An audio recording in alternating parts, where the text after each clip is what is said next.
Greetings, humans. Greetings, humans. What's up? Welcome to the Multiverse. Welcome to Mike and Dave's Multiverse. It's Thursday, May the 8th, 2025. My name is Mike. And I'm Dave. We are your hosts for Multiverse Live. I think this is like our 20-plus episode. Maybe pushing 30 even. I don't know. Oh, yeah. We've been at it for a minute now. That's good. Since November, or it was like, maybe it was late October, I think. Late October was the first time Mike was like, figured out how to push play. And Restream. then Shout out to Restream.com that's hosted every one of our streams and interviews from day one. Very easy to pick up and go. We picked it up and started hitting the button. Yeah, we picked up, we started hitting the button. Now we got an audience, which is cool. Scarlett, hello, how you doing tonight? How's it going in Southern California? What's the weather like there? Let me guess, it's 72 and sunny. That's my guess.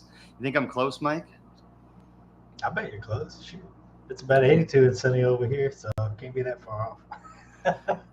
What have you been up to this week, Michael? I went to the dentist today. It had been a while since I went to the dentist, so they had to utilize the high voltage tools, all that stuff. But I got a deep tooth cleaning, and then they were peeling back layers. It was good. I feel like a new person. It's kind of like getting a new hat or a new jacket or a new pair of shoes, right?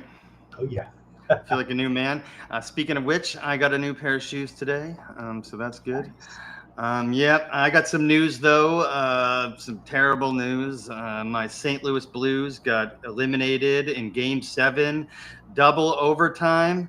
The worst part was we were up 3-1. We were going to advance to play Dallas. We'd be playing Dallas right now, but we were playing Winnipeg, and we were up 3-1 with 2 minutes to go in the last period, the third period, and they scored, and then they scored again and tied it up with 1.6 seconds left, which is the latest tying game goal in a Game 7 in NHL history.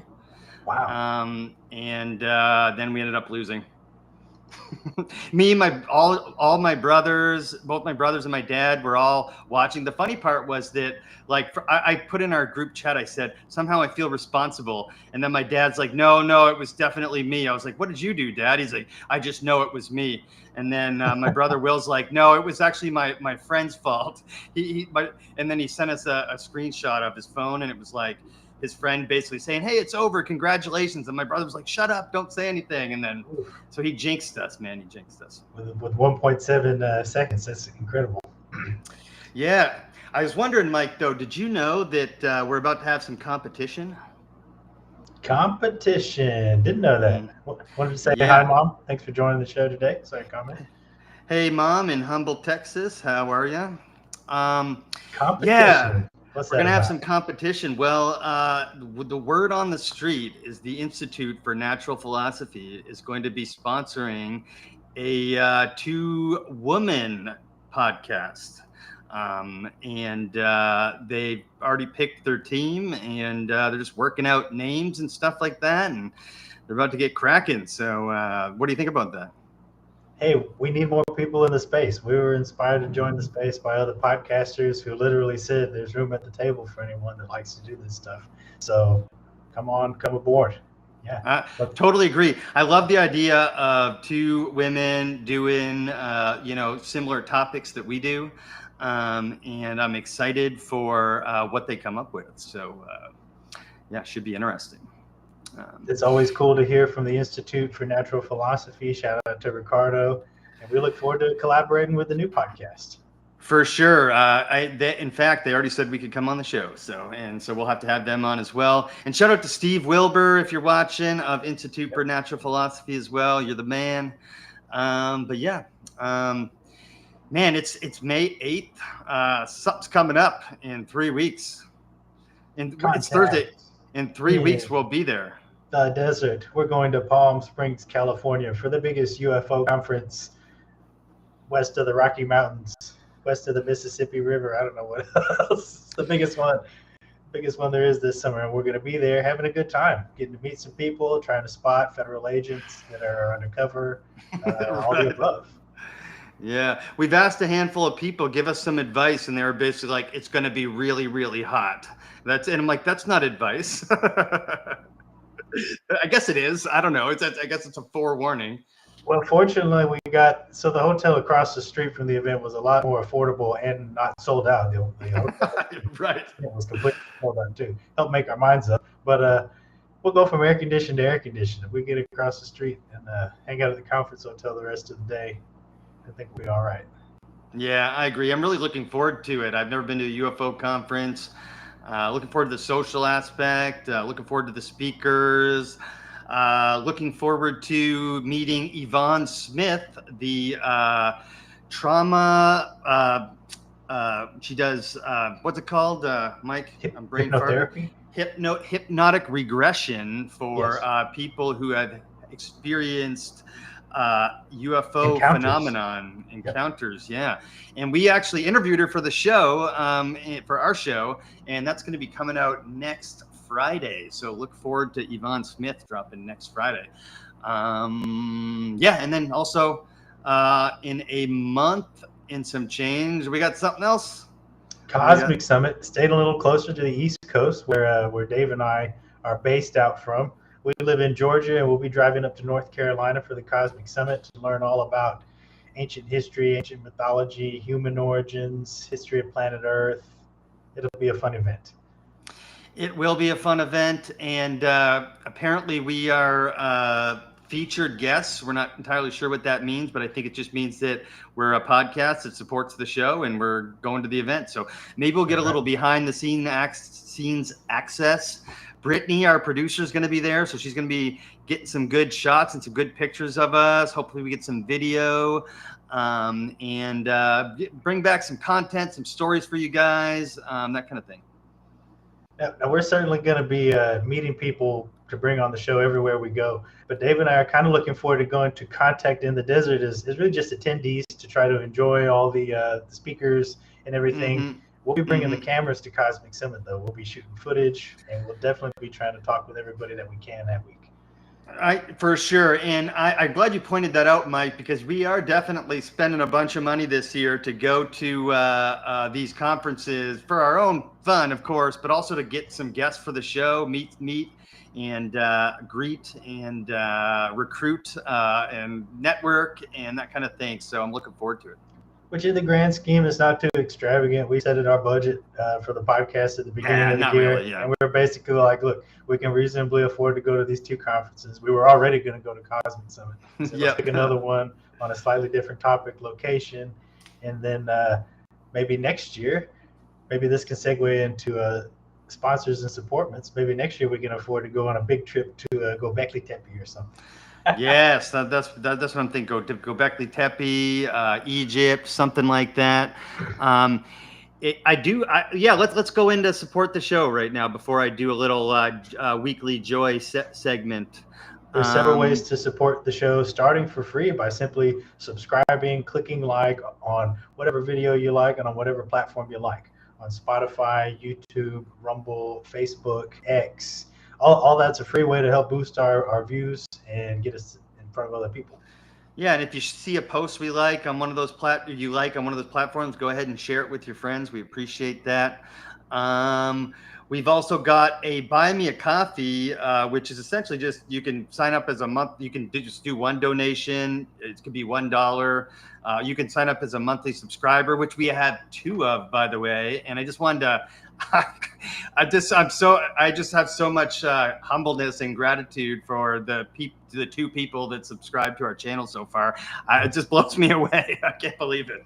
So thank you so much. Appreciate your generosity. Yes. And we got a health sponsor, right? Health sponsor. Oh, we're talking about Via. Yes. Via is a nationwide brand of hemp-based wellness products. They've got gummies, vitamins with hemp-derived extract, as well as other things, whether you need a boost morning, noon, or night. And if you use the link that we provide, you'll get 10% off your order, and it'll help support the show. Yes, sir. And our guest, we got a guest we're going to pull into the room here in about 15 minutes. He said he wants to go with. I'm not sure if he means contact or if he means cosmic, but he's welcome at both. We'd love for you to go with us, buddy.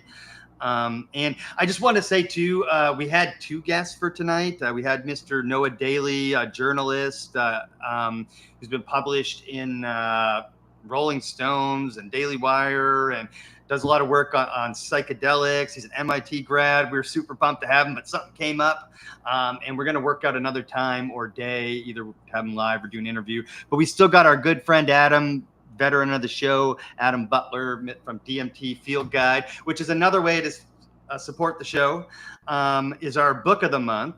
Butler's DMT Field Guide. Brittany's going to go ahead and drop the links in the chat. Hit the Amazon link in USA or Canada. Yep. And if you order, you can support both Adam and the Multiverse, and we'd really appreciate that as well. But that's more of a way to support our friends, right? Yes. Like get our friends some exposure because we've got a lot of friends of the show who are authors and just trying to get their message out there, like Adam, and we're going to talk to him shortly. Those are some well-rounded avenues for anyone and everyone to support us if you so desire. Yeah. So, but man, the buy me a coffee subscriptions, that is like, I don't know. I just really appreciate it. I don't take that lightly, like I will continue. We will continue working hard to put out good content for you guys. I've been doing a semi-weekly segment I call Weekly Joy. Maybe it needs a different name. I don't know, but if you have a different name for it, let me know. Weekly lighthearted moment brought to you by Dave. Yes, exactly. Because you know what? The world is too, every time I turn on my phone or the TV or I go on X, and there's all kinds of crazy crap happening. You know what I mean? And it's like we got countries shooting missiles at each other right now and stuff like that. And I don't want to think about that. You know what I mean? Mm-hmm. So anyway, we've all heard of Neuralink. The owner of the company who started the company gets a lot of flack sometimes for certain reasons that we won't get into, but he does a lot of good things in the world. And one of the things is Neuralink, where he's literally starting the process of changing people's lives. And I watched this one about a dude with ALS. He's been living with ALS for 6 years. He can't move anything. He can only move his eyes. And so he was using this program where he looks at a laptop and like he uses an eye gaze. So the eye gaze, the laptop reflects back to his retina and then back to the computer, and he looks at like letters, and then he has to like look at it for like a second and a half, and then that's how he types. Yep. And it's really inconvenient. His wife and his kids have hearts of gold, and they have him living at the house with them, and they take really good care of him. But he signed up for Neuralink. It was a 10-minute video. I'm only going to show the end of it. But it's an incredible process which I'll just explain quickly. They have a team of computer engineers and AI specialists and occupational therapists that would go to these patients' towns. Hello, Marla from Bufo Healing Marla. Sanctuary. Nice to see you. They go to these patients' houses. They go stay in their town for like 2 months and show up every day and help calibrate the Neuralink with the software. And I'm going to show you the end result of that. This is this man. They're calling him Mr. Smith. I don't know if that's because they're just covering his identity or whatever. But I'm going to share this. This guy is literally playing Super Mario Kart with his children, and it made me cry the other night. So I'm going to show it to you guys. Not ugly cry, just a little one. You know what I'm saying? You seeing that, Mike? Mm-hmm. Okay, this Mr. Smith. This guy he laughs. He can't laugh, but he makes jokes and like laughs with his machine. It's just this kind of stuff. Anyway, I'll just play it. My voice on recordings, but I don't mind it now. It also makes my friends and family really happy to hear my voice again. Okay, you guys ready? No, I'm still sticking. Okay. I am absolutely doing more with Neuralink than I was doing with eye gaze. I have been a Batman for a long time, but I go outside now. Going outside has been a huge blessing for me. And I can control the computer with telepathy. Dad's watching. Look, he's watching on the camera. Did we lose one of the arms? I love being with my kids on the playground or at the pool. 3, Okay. 2, 1. It is more work for Tiffany, unfortunately. Tiffany is the greatest person I've ever known, and I get to spend eternity with her. My kids are doing good, especially under the circumstances.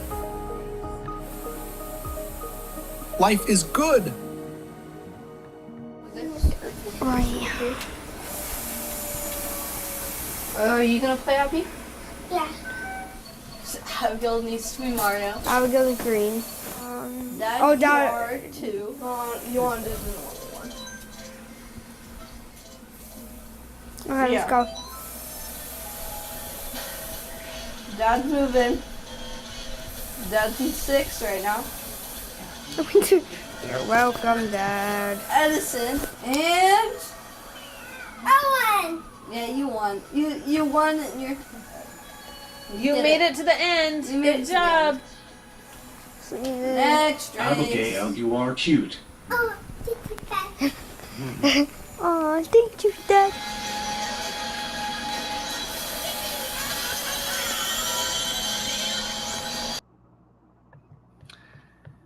What do you think of that, Mike? That's pretty cool, Dave. It's a heartwarming tale of a good use. I would file that in the good use of technology category.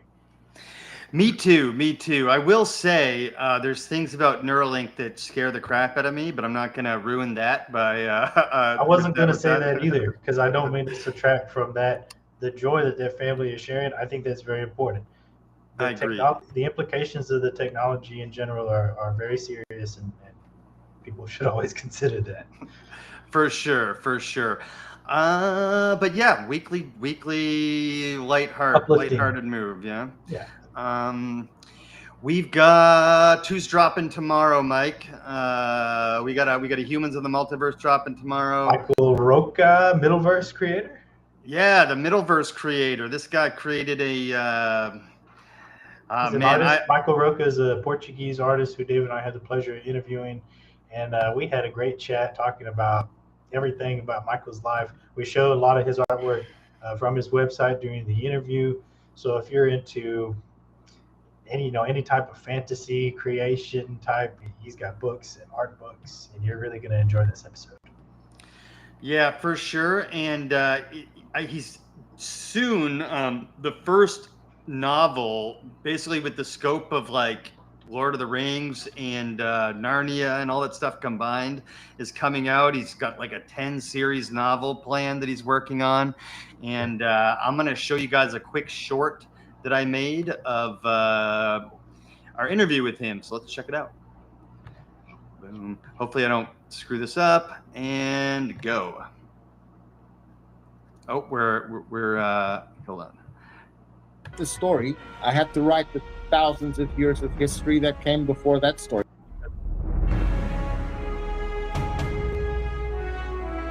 But to write the story, I had to write the thousands of years of history that came before that story took place, because I had to know that world in every detail.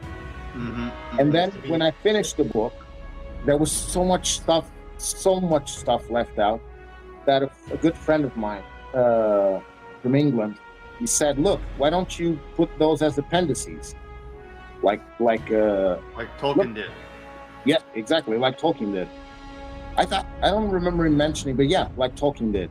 And I was like, yeah, that's a good idea. So that delayed it a bit more, because the story was ready 2 months ago. But then I thought, okay, let me get all my notes and all my mythology about the House of Iran, and I organized that, and I created the appendices. Now, I had no idea they were going to be so large.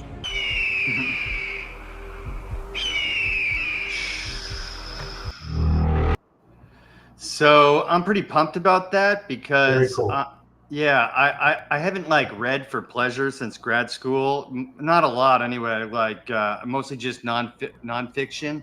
But I grew up loving, check out his, I don't know if you're familiar with his stuff, Scarlett, but follow him on, I think X, no, he's on X for sure, Middleverse, and his website. Thank you, Mike. His website has all the art on there. Middleverse.net, www.middleverse.net. And he's got this stuff broken down like nobody's business. So civilizations and cities, lost kingdoms, monuments, shrines, mythology, worlds, planets. I mean, it's insane.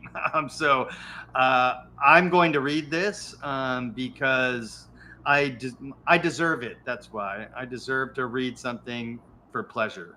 So I'm going to. That episode drops at 6 p.m. Eastern tomorrow. And so we hope you enjoy it. Mike, tell us about Danny Hillman, because he's our next episode of Cosmic Monday. Dr. Danny Hillman, Natwid Jaja, is one of the leading geologists, lead geologist from Indonesia. Dave and I had the pleasure of interviewing him. Let's see, we did it at 8 a.m. in the morning for us, which I think was sometime in the evening after work for him. That was our biggest time zone difference ever on an interview, I think. No, it was up until then. Then we did New Zealand on Tuesday? Monday night with Mr. Mark Young of the Comet Research Group. So that was cool, but it was until then. And Danny's going to be at Cosmic Summit. So that's an addition of our, hey, Sean Tester, what's up? We always appreciate your support. But he's going to, I'm looking forward to meeting him in person. He seems like a really sweet guy. And Cosmic Summit. If you're buying tickets to Cosmic Summit, make sure to press in the promo code Multiverse, all capitals, for 10% off your passes. I wanted to show a quick short of that I just made this afternoon. So let's check that out.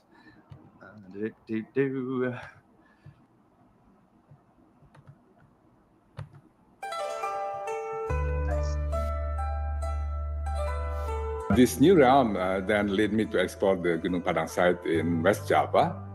It is a remarkable megalithic site in West Java, and appears to be just a hill, but it's not just a hill. It's actually a massive pyramid-like structures. What we found was incredible. At least there are 3 distinct construction layers built out of columnar rocks, wrapped around the core of the natural lava body on that hill. And the oldest construction phase dates back more than 16,000 years. That is 14,000 BCE. So to put in the perspective, it predates the Great Pyramid of Giza by over 10,000 years. So this could be the oldest large-scale man-made structures known to history. And that means we have to rethink what we know about the timeline of civilizations. Rethinking the timeline of civilizations is what Dave and I like to do on a daily, week in, week out basis. It's why we bring this show to you. For sure. Mike and I talk most mornings and talk about that amongst other things. And that's why we love Cosmic Summit so much, because they're open-minded about that whole thing as well. And that's why we started our series Cosmic Monday. Please watch Danny's episode. It was mind-blowing. And what the stuff he told us about Gunung Padang. And, it's just unfortunate because he even had, he wrote a professional scientific paper that got published and then caused too much controversy. So then it got retracted because there's just certain people that don't like the idea of rewriting history, no matter how much proof you have, Yep. And so let's support Mr. Danny Hillman. And it was one of my favorite interviews that we've done so far. So let's get into that solar weather, Mike. Real quick, there was a little bit of solar activity earlier this week. Start by pulling up this article. Filament eruption from the sun. You can see from the animation. Towering solar filament erupts over the eastern limb of the sun, captured by the GOES 19 satellite. Massive solar filament erupted May the 7th, producing a display that spanned the sun's eastern limb and reached deep into the solar disk. What is a solar filament? It's a cooler, dense ribbon of solar plasma that hangs suspended above the sun's surface by magnetic fields. And when they become unstable, they can snap and erupt dramatically, sometimes launching coronal mass ejections into space. I've been thinking a lot about stars since yesterday because of a podcast I watched. Is that a solar filament? Yeah, this is just a small diagram of what the filament actually is, sort of zoomed in. Huh. Wild. Sorry, oops. Yeah, they think I'm spamming them. But that was a few days ago. Here's another look from solarham.com.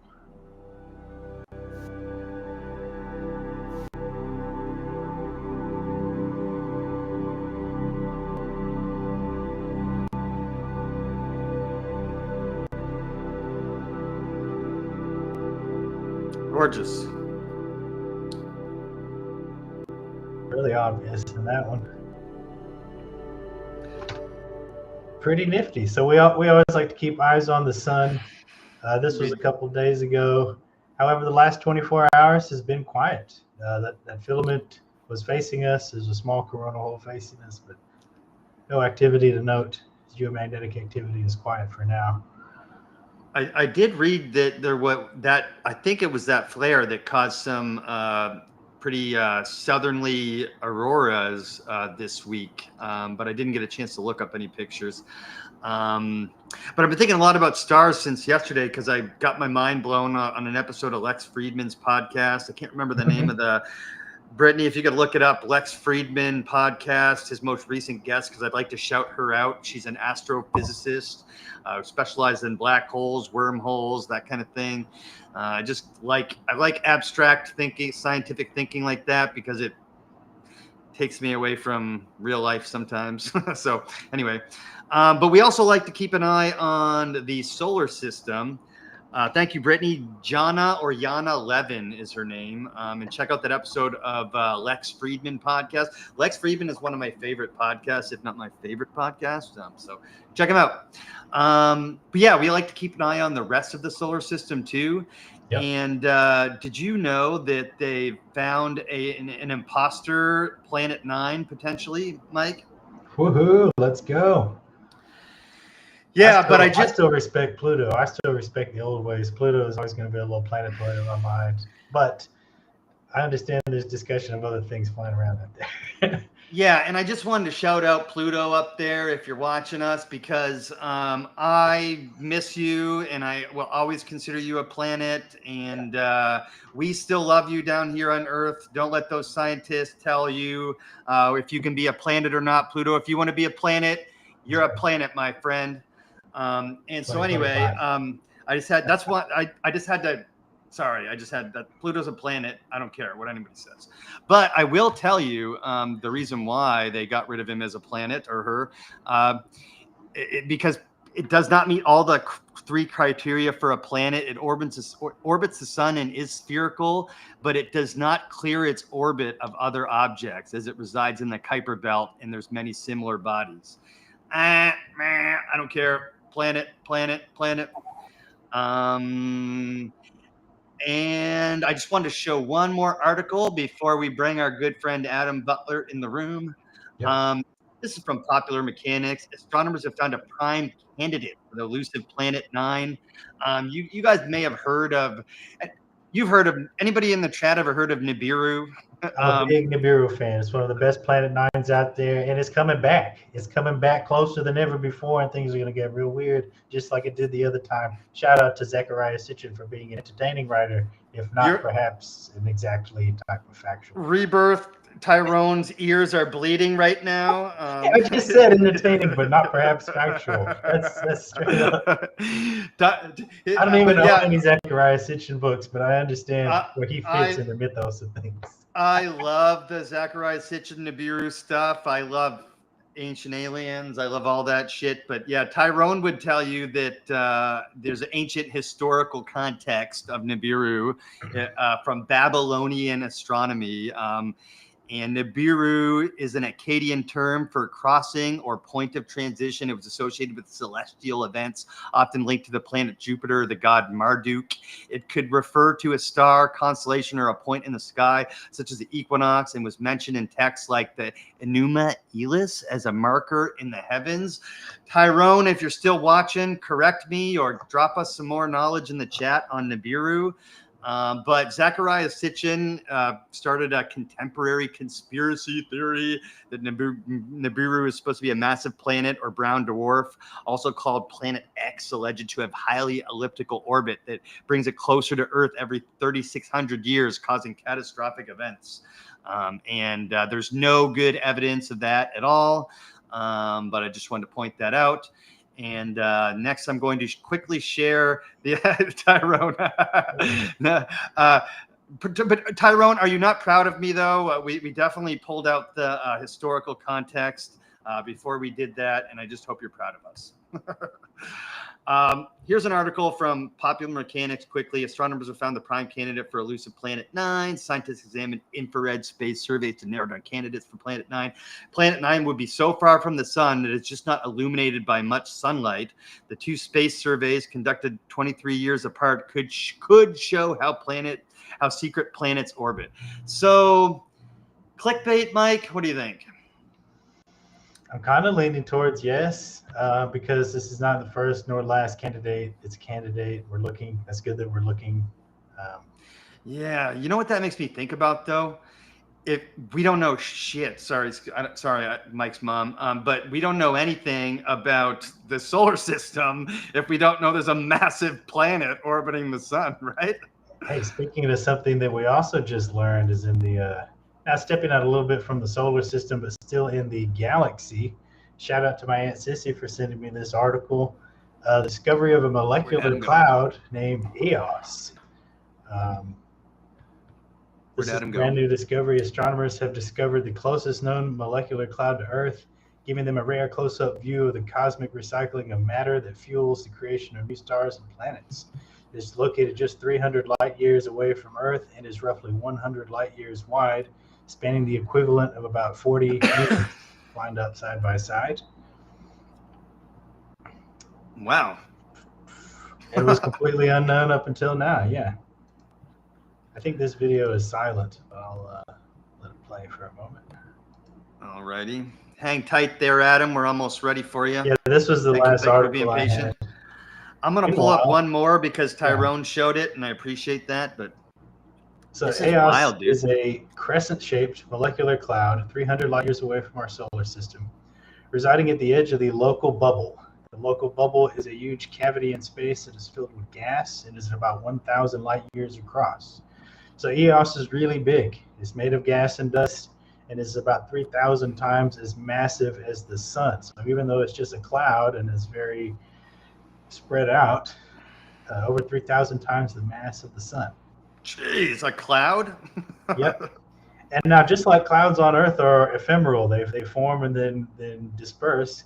Researchers estimate that this molecular cloud will disperse in about 6 million years. So I guess this is like galactic weather, galactic cloudy in the galactic afternoon.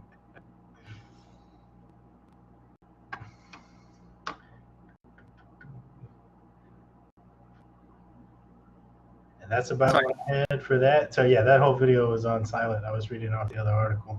No worries. The scale of discoveries abound all around us. Yeah, the scale of the universe freaks or makes me happy. I mean, like, I don't know why, but like it freaks some people out, but like it makes me happy. I don't know why. But like I literally draw inspiration and awe from like the ridiculous size of the universe and how small we are. But we're actually big depending on like what perspective you're looking at. Like if you're looking at from like a quantum perspective, we're actually gigantic. So that makes me happy. I did want to pull up because our boy Tyrone, shout out Tyrone, longtime friend of the show, great guy's got a great YouTube channel, Rebirth of the Word, as well as he's on X, Facebook now. He might even be on Instagram now. And he likes to drop knowledge. And he put this. This link is in the chat. But the ancient Mesopotamian city of Nibiru by Tyrone Ellington. Let's just take a quick look. There's a lot of mystery surrounding Sumerians and their beliefs, like where they came from and who the Anunnaki are. Many people have claimed to be scholars in the language of history of Sumer, and some of the people wrote books on it, for example. And this is I'm not going to read this whole thing, but guys, please check it out, because Tyrone really works hard on this stuff and really goes right down to the ancient text for answers. He does, if he hears something in an interview or on a YouTube video or some claims, he goes right for the text. And so Tyrone, check him out. I actually thought about you earlier today. I was watching Archaics on YouTube. A fellow named Jason, his YouTube channel is named Archaics, and he was doing a live stream talking about all these dozens and dozens of books that he's read. It reminded me of the similar style of video that you make, and some of these were like 1800s books. He goes and finds these reprints of old books, and he reads dozens of books about all the stuff that we're into. Honestly, it's a bit over my head sometimes, but if you don't already watch that channel, I bet you would enjoy it, Tyrone. Sweet. And we're ready for Mr. Adam Butler, veteran of the Multiverse, wonderful guy, kind guy, author, Butler's DMT Field Guide, and we're going to bring him in, tell him a little bit about ourselves. Adam, how's it going, man? I'm doing wonderful. How are you? Good. What have you been up to today? What you working today? Loaded question as far as what I've been up to. Today's I had a nice work day. So for me, that's landscaping with a crew of friends and really having a no stress day. Perfect. That's the best kind of day, right? Yeah. My personal story a little bit, better than most. But I am in this transformative period of my life where I'm trying to figure out what path I need to take as far as what I'm going to do with my energy, with my abilities, with my intellect and my skill set. And I don't know. Right now I meditate while I weed whack, trying to figure it out. Well, I think the best thing, to do, it couldn't be a bad thing to do, to be working outside with your hands and getting sun, and you're communicating with the universe when you're outside, right? Yeah, it's, I'm trying to find the balance in life, because I think there are a lot of jobs and everybody's unique. And I think that's where ultimately our conversation is going to go, is, how do we express ourselves as individuals and be comfortable with it. But Yeah, for me, it's definitely being outdoors. It's definitely getting my hands dirty, being active, creating something, building something, making something beautiful.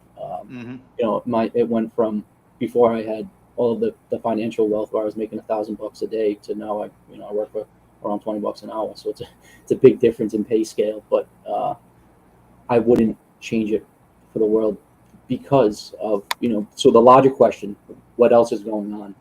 Man, it seems like every day there's multiple things from emails, from social media things, from connections. I've sent you a couple of my new. Yeah, thank you.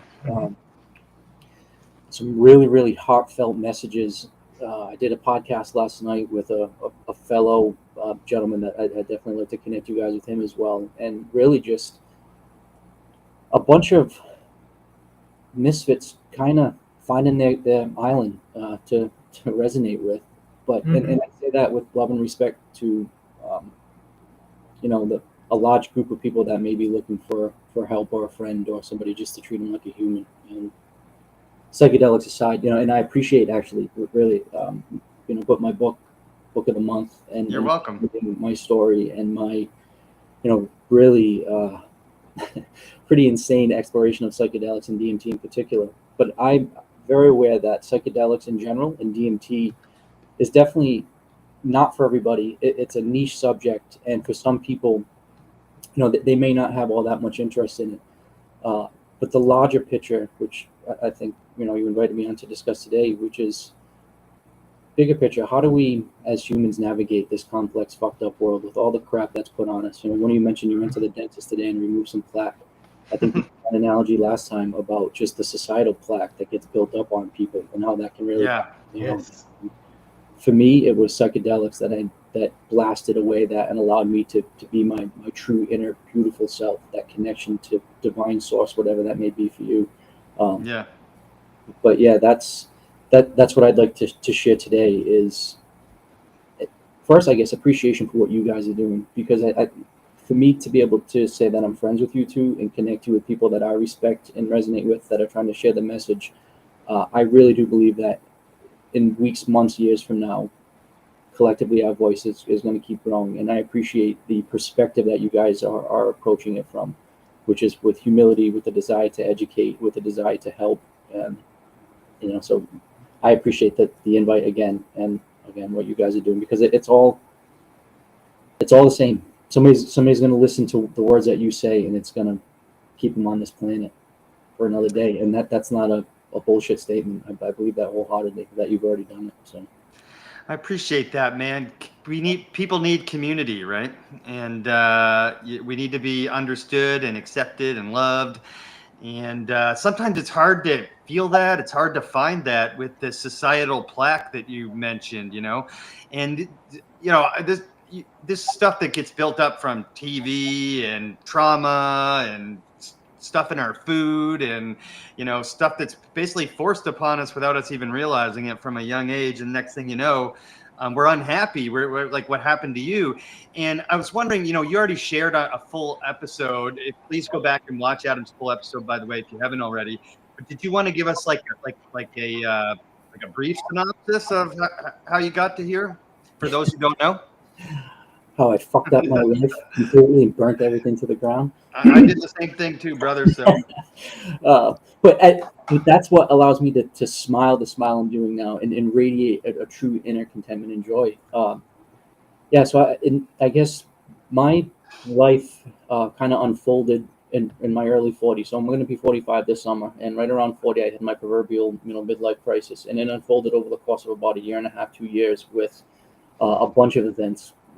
Multiple breakups, a restraining order put up against me, loss of 2 jobs. I threatened to kill a man. All of this happened where and I was battling alcohol my entire adult life, which I can say now I'm 4.5 years sober from alcohol, and that was a huge part of my being able to. Good job, man. Me too. It's that's as big of a story that I try to share. Is alcohol typically doesn't do you much good. But basically, all of these events led to me looking at myself in the mirror as a 40-pound overweight, belligerent douchebag that had pushed away everybody beautiful and wonderful in my life.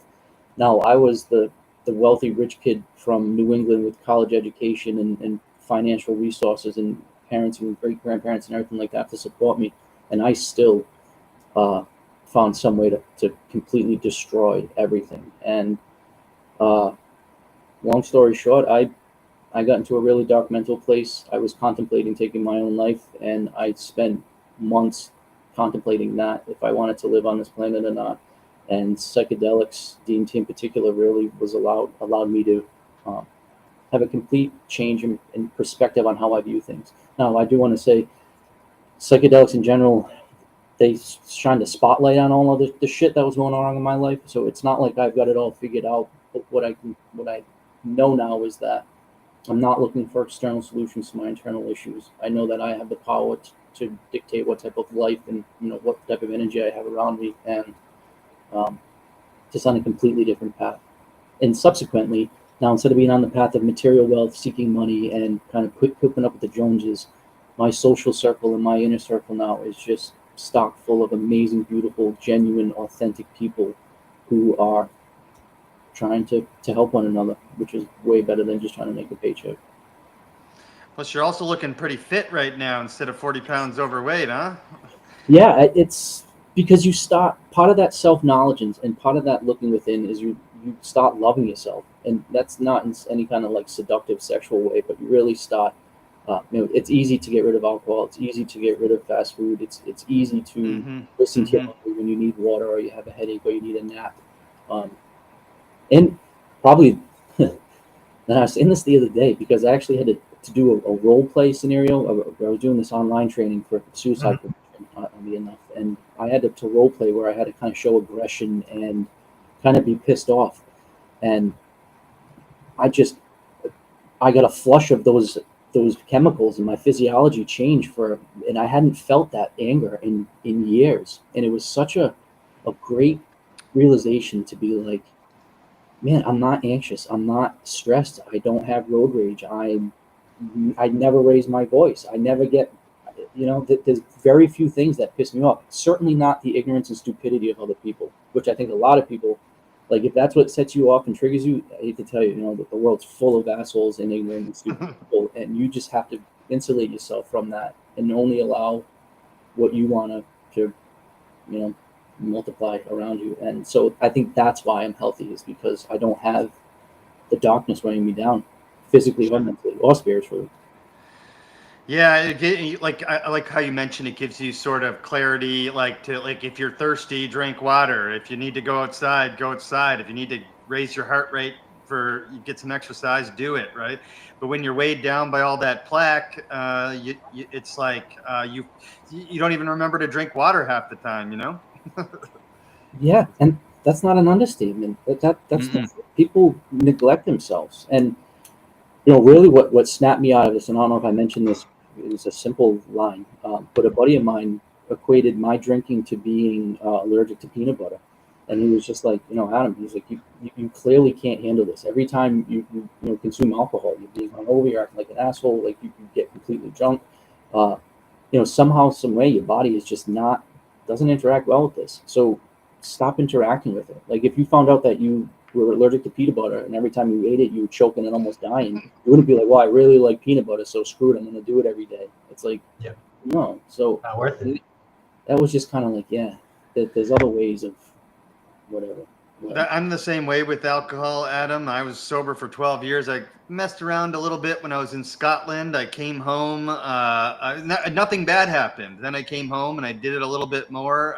And then it comes out of me, man. It turns me into a person I don't like. And not everyone has that relationship with it, but I certainly do. And I thought even after 12 years, I could, have a normal relationship with it, but it turned out I couldn't. So, but nothing bad happened that time, but I definitely screwed up my life very similarly to yours, and my health and everything. And this isn't like a rant on anybody, who likes to enjoy a drink, but if you're one of those people who can't. And I would like to clarify that alcohol is not the problem, just like money isn't the problem, or it's your relationship with it and why you're doing it. Where like my mother, she'll she'll have one drink a week, and she'll, you know, after working all day in the garden, she'll come in and make a drink and only drink half of it and really enjoy it. Or actually, about a month ago, my girlfriend came over and she was like, I had some bourbon tonight, and you know, after she finished all her work, she had a long, stressful week. She never drinks, maybe like once every couple of months. And I was actually happy that I smelled the bourbon on her breath, because it was like, yeah, you're doing this for yourself. You're rewarding yourself. You're not doing it to get drunk. You're not running from anything. You're not escaping. You're taking a refined product that has complex flavors. You're enjoying it, and you're enjoying it for the right reasons. And same thing with a bottle of wine or a nice IPA. Absolutely nothing wrong with enjoying it.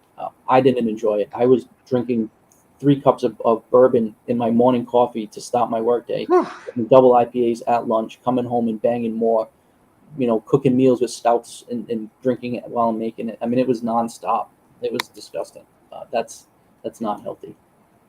No, it's not. And you could apply that to anything. That wouldn't be healthy. If you were reading books that much, that wouldn't be healthy. You know, like anything. It was definitely a clear way for me to escape and disconnect from reality. Yeah, you could do that with ice cream. I can't have. I am like that with. I can't have ice cream in my house without like 7 p.m. rolls around. I'm like, oh, I need that ice cream. Like I just bought ice cream today at the store. Yeah, that's why I have to try to follow this thing where like I only get ice cream if I'm out, because if it's in my house, I'll literally eat half the thing. Or in those what are they, the Ben and Jerry's size ones that like it's supposed to be one serving, okay, but like I do the whole thing, right? So I'm an all or nothing guy, Adam, and you know that. But you know, a pint of Ben and Jerry's isn't gonna get you into a fight, get you into a car accident, or, you know, ruin your life. But yeah, it's true. It's true. I like your analogy about money itself is not evil. It's the love of money, is the greed or the sort of obsession and not being content and always having to get more and more and more of whatever, whether it's alcohol or money or gambling or whatever other, you know, activity. Therein lies the unhealthiness, the unhealthy obsession that takes over. Or even worse, you use it as a judgment against somebody else. And I was honestly guilty of that. I would walk into the gym and be like, and this is when I was making, and I, you know, I've never made like millions and millions, but I had a job where I was making about 180 grand a year. So, you know, my paychecks were anywhere from 3,500 to 5 grand a week, and consistently coming in for years and years and years. And, you know, I would walk into a place and kind of judge and puff up my chest to be like, yeah, I've got more than this and I can do. And just that whole relationship was skewed and wrong and fucked. And there are a lot of people that have a very unhealthy relationship with money. Now, that being said, I know a lot of people that are very wealthy, and they're fantastically generous. They're humble with it. They realize that it's a resource to be used for the greater good. And, you know, so again, it's your relationship with it. I know, and I've had to rebuild myself multiple times in my life. I'm very comfortable to say that I'll have financial security and wealth again. Now, what I do with it, and you asked what I mentioned in my type about wanting to go with you guys. Like, I want to go to Egypt. I want to go to Turkey. Yes. I want to go to South America. I want to go to mountaintops. I want to explore the ocean depths. I want to do all that shit. And like right now, I'm looking for sponsorships, and I'm looking like with my hand out, being like, oh, can I go as a journalist or whatever? And it's like, fuck that. I want to be able to go and sponsor some other people. I want to be able to be the guy that I was before, to be like, yeah, I got 20 grand. Let's go. We can take a group of people. And but the desire to have that money is going to be, and is completely different than what it was before. Yes. And that's. I was just going to say it's for a reason where you want to help people and share your message. Absolutely. And I spoke with a gentleman last night who was based out of LA and had a much realer, but in him and his audience, you know, didn't have my background of New England wealth and privilege and all of those things. And, you know, I was telling my story, and we had a real discussion about how many people don't have the rich family and the parents to fall back on, and, you know, all of the ability to take a year off and travel the country and just live in fancy hotels and go out to dinner every night. Like, I know how fortunate and blessed I was. And as we sit here, 3 basically middle-aged white men, that's something that I want to really stress is, and not that I have all the answers from all different, you know, races and ethnicities and things like that, but if you are younger, older, white, black, queer community, name it. There's a community there that isn't white guys that look like us, that'll be there for you, and that'll will welcome you with open arms. And I think that's really what I've, over the past several months, and as I start exploring, partnering up with organizations to help educate and help share and be there as a suicide helper or volunteer, or to really be a mental health advocate. It's that there's a group for everybody. There's somebody that looks like you, that has a similar story, that's looking to share in here and to listen and to give their opinion. And that's really the message, is that you're not alone, whatever you're going through, no matter what trauma, at what age, whether it's a college student or somebody at the end of life.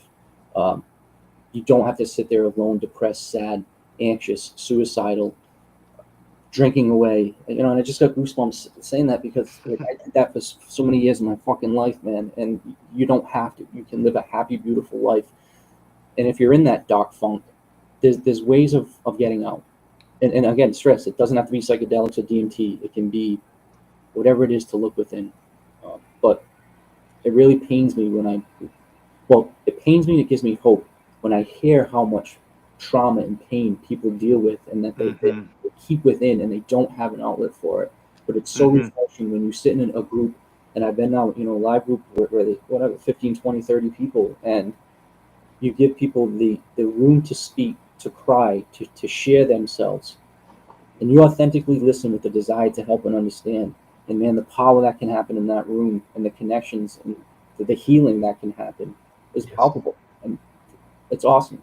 And it doesn't have to be a middle-aged white guy who was an alcoholic who had a midlife crisis. It can be whatever, the 13-year-old girl who's going through some shit that's unbearable. But there's a lot of other women that now are beyond it, that can be there as a voice for you and lean out. That's so encouraging, and that's one of the positive benefits and side effects of this whole YouTube and social media thing. We're trying to do this basically as a TV replacement. We are here to replace the regularly scheduled propaganda programming out there. And while we're at it, we can make real personal connections as we do these things. That turns into, beyond just I'm finding what to watch for the evening, it turns into connecting with other groups of people that are similar to you, and actually resolving those issues and actually helping each other, which you never get just watching the same TV show as a bunch of other people. I did want to say really quick, spot on, Mike. But hi, Mom. That's my mom, Deborah Wertwin, and hi, Mom. Love you very much. She's in Ontario, and she's my biggest fan. And so I just wanted to tell you I love you. And Mother's Day is coming up. Keep your eye on the mail. Something's coming in the mail for you. I'm glad you said that, Mike, because we usually take time in the show to shout out connections that we've made, and you're one of them, Adam. And there's so many people who have supported us, and we now consider friends and are part of the community. A lot of them are watching right now: Tyrone, Scarlett, and there's so many more. And I'm not going to shout them all out right now, but it gives you a sense of purpose rather than like there's no sense of purpose, like what am I going to watch on TV tonight? You know what I mean? Or what's on my, Instagram, And so, I don't know, maybe I'm getting a little sentimental, but I just really appreciate this. And I'm really grateful for this.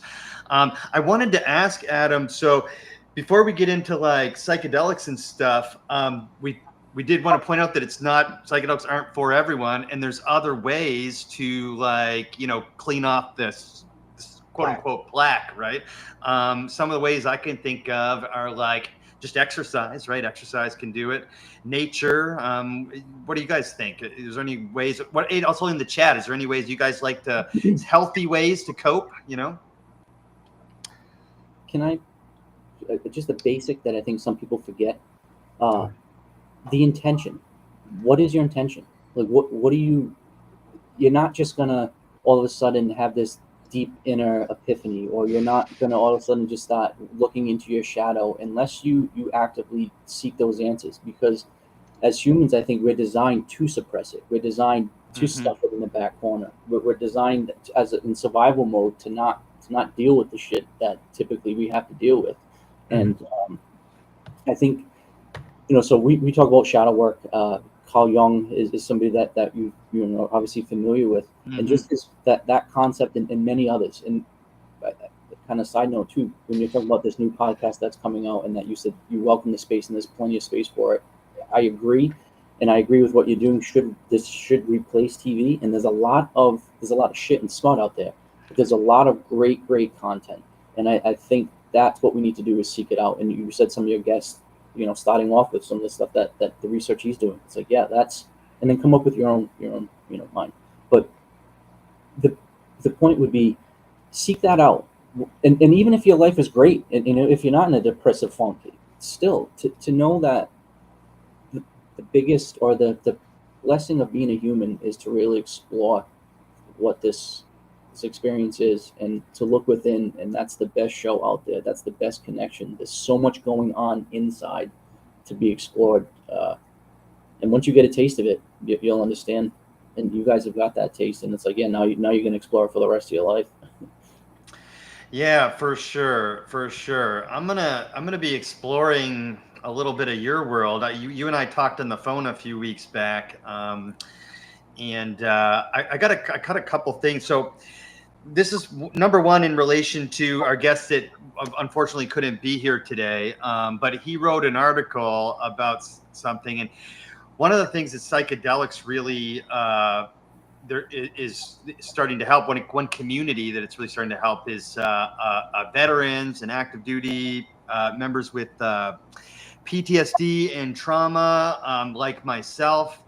And this is an article written by Noah Daly, and I just wanted to toss it up here quick. But the DoD, $9.8 million to study psychedelics for active duty troops, which is interesting. And there's also a bunch of new nonprofits for veterans popping up everywhere. In all of our videos, we put a link to the veteran crisis line down below. But psychedelics, obviously, veterans aren't the only ones who suffer trauma. But I just wanted to share one other thing. You guys can wish me luck on this. This is what you and I were talking about, Adam. As I'm going to go check out this mission within.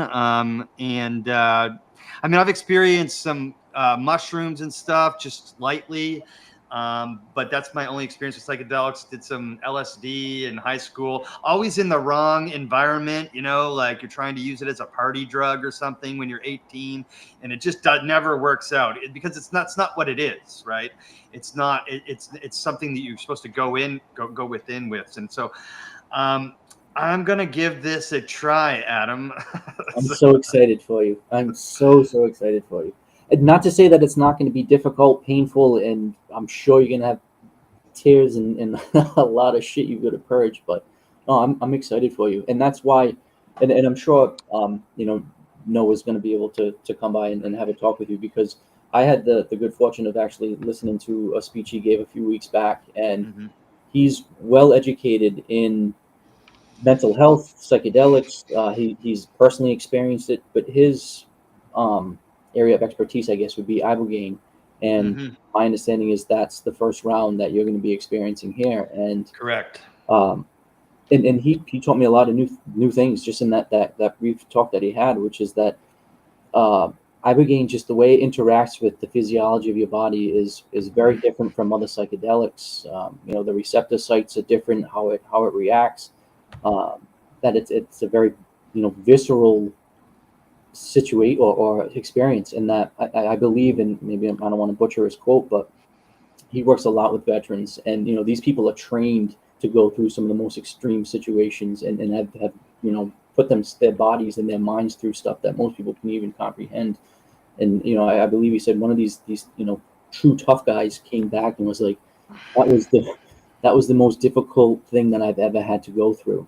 So you could imagine, to your point, these aren't things just to take willy-nilly for fun. They're not some party drug, especially my understanding is ibogaine. It really is something that you have to have the proper intention. And it sounds like your intention is genuine, true, and authentic, which is to know yourself better, to understand your past, the trauma, your bullshit, your psyche, the good and the bad. Figure out what scars need or what wounds need healing, and then, you know, come up with a game plan for the future. And my understanding is retreats like that are transformational.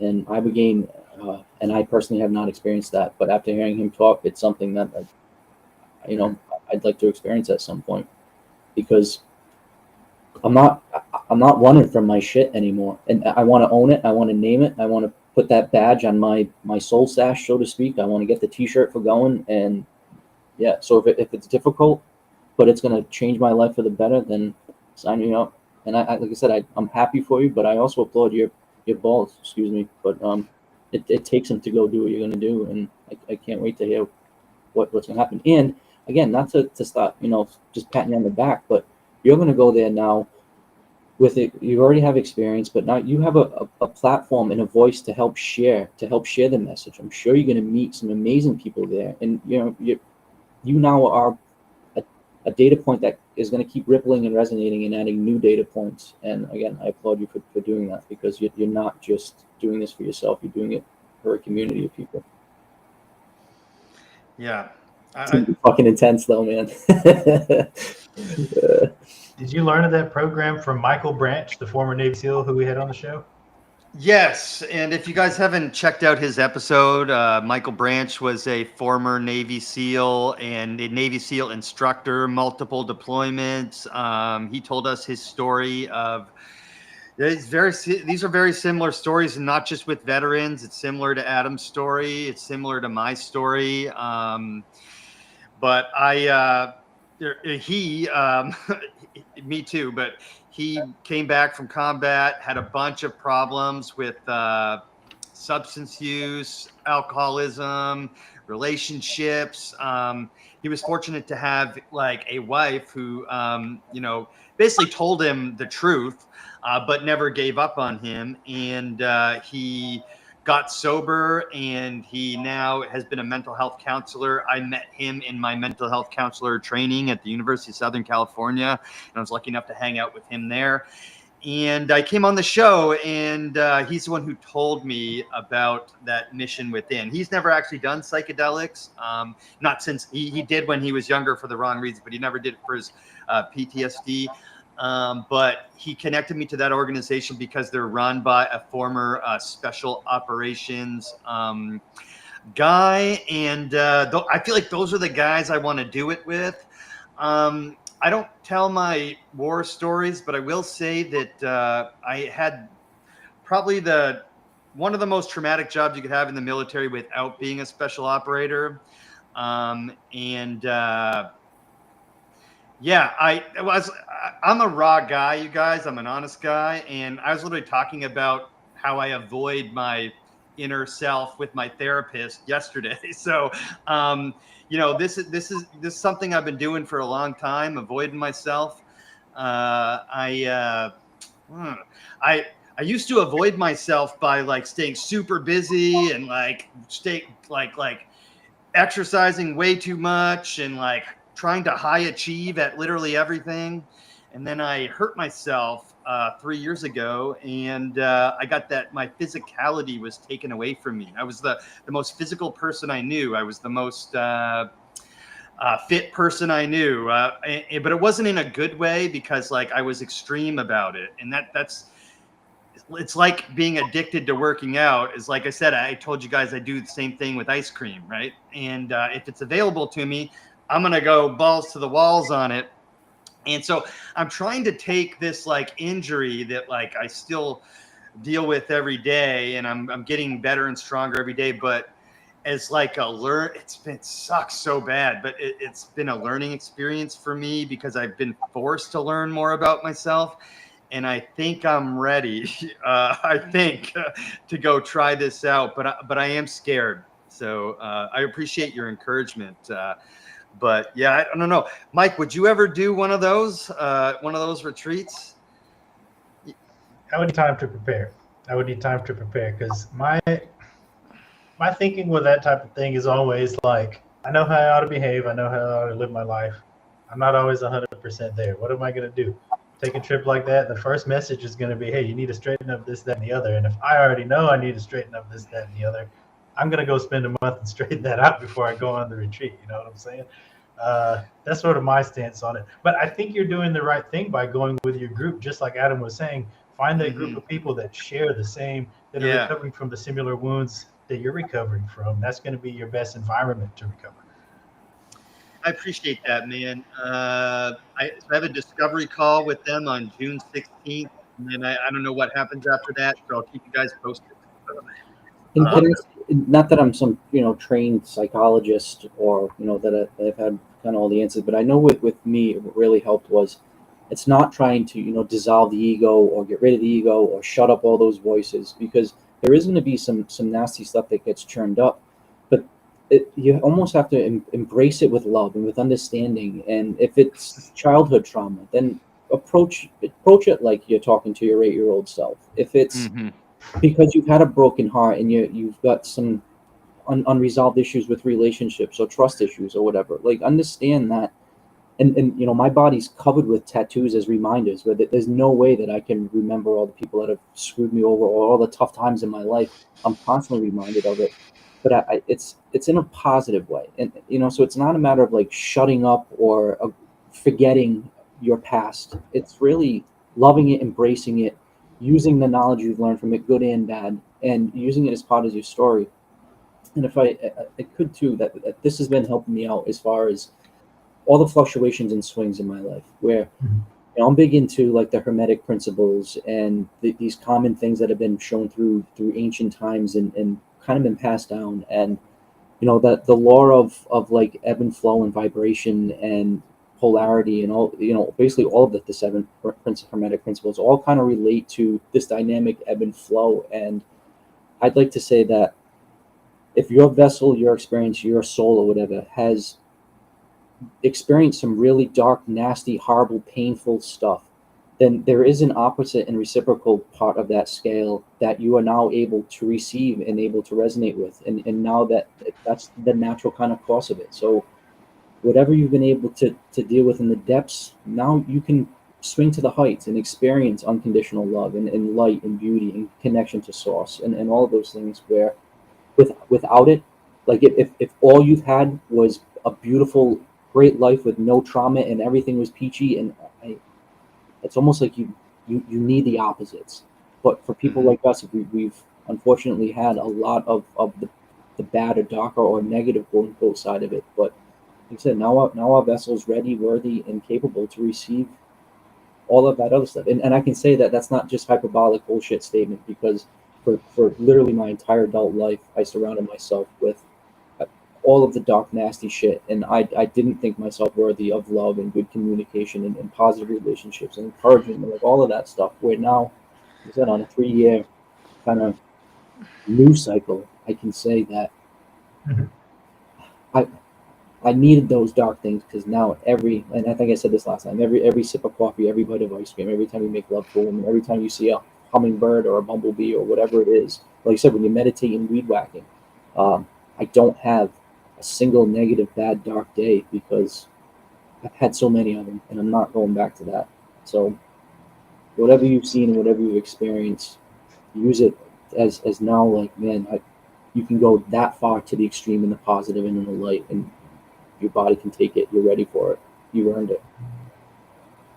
I wanted to agree that I've also always found mowing the lawn to facilitate to meditative state of mind, because you've got your rows, you're going up and down with orderly rows. The hum, the vibration of the engine is at some sort of pitch, just kind of rumbling, you feel it in your arms. Good time for introspection, self-reflection, just filing away and organizing thoughts. I always did that mowing the lawn. Me and my mom, you talk about your mom, me and my mom have been making puzzles lately. Some people think that's corny. We love making puzzles. I mean, it's like, as opposed to having the chirping TV constantly shit in your ear. It's like, no, put on some country music and make a puzzle. Like, how about that? Or whatever. Maybe that's like whatever you're into. Put in some death metal and freaking headbang and make a puzzle. Do whatever you want to do. But yeah, I whatever it takes to get into that flow state, and it doesn't have to be flow like creative expression, artistic creation. Just that flow state where naturally, normally, easily channeling nature, life, all of that stuff. And you know when when you feel it. And we discussed this last time about that we're way more than our original five senses, and that you can accentuate those, but also there's so many other ways of taking in vibrational information and energy. And as soon as you quiet your mind and look for those other things, they'll appear, and it's awesome. Like there's just so much to appreciate in this world when you're not clouded with shit. Yeah, I'm glad Mike said that, and I'm glad you mentioned the puzzle too.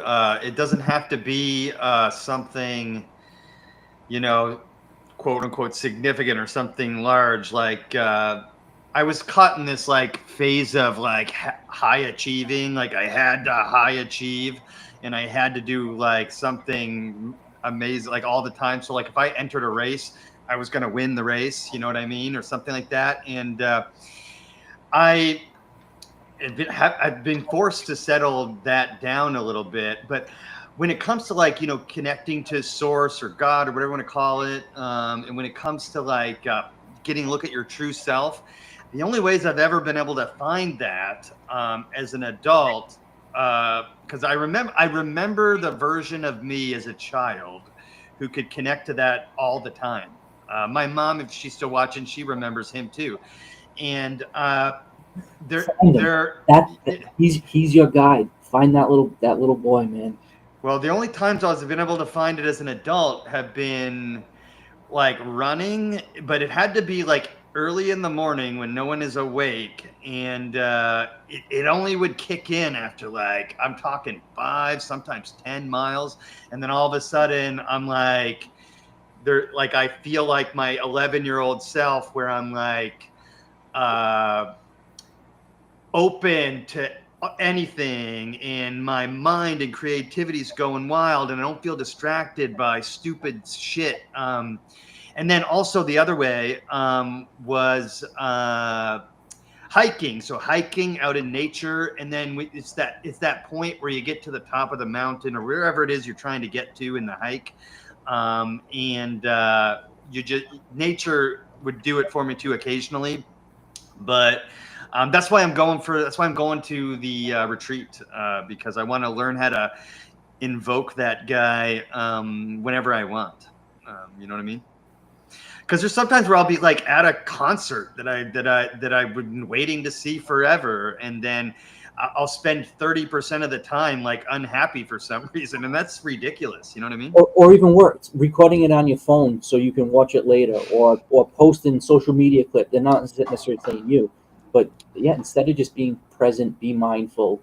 Yeah. There. And you mentioned that you're really athletic, and you kind of need to be kinetic and moving for that to happen. Mm-hmm. So some people like to go fishing first thing in the morning, and I'm sure there are people like, oh, that's a stupid hobby, and people get their chops busted because they fish. It's like, well, or hunt, go deer hunting, and they're going up in a deer stand and they're sitting there for 8 hours and they don't plan on shooting anything.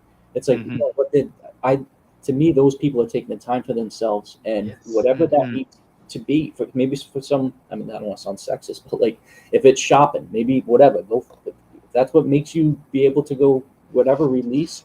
Not necessarily saying like that's the best one, but whatever it takes. Go to yoga. Go to work out. Just know that you're worthy of the time for yourself. And even especially to parents, especially for business owners, for people that are high, functioning, that have a lot of responsibilities, you're going to burn out unless you take time for yourself. And ultimately, that I was running from my shit for so long that it was just really forced upon me to be like, all right, you've avoided this for your entire adult life. Well, now you're gonna have to take a 1.5 years off of time for yourself to sort out all your shit. And it's like, maybe if I just would have done whatever, an hour walk in a day or yoga in a day, I wouldn't have had a whole year of sorting out. Mm-hmm. Tyrone, you have a boat. Invite us out, man. Let's go fishing.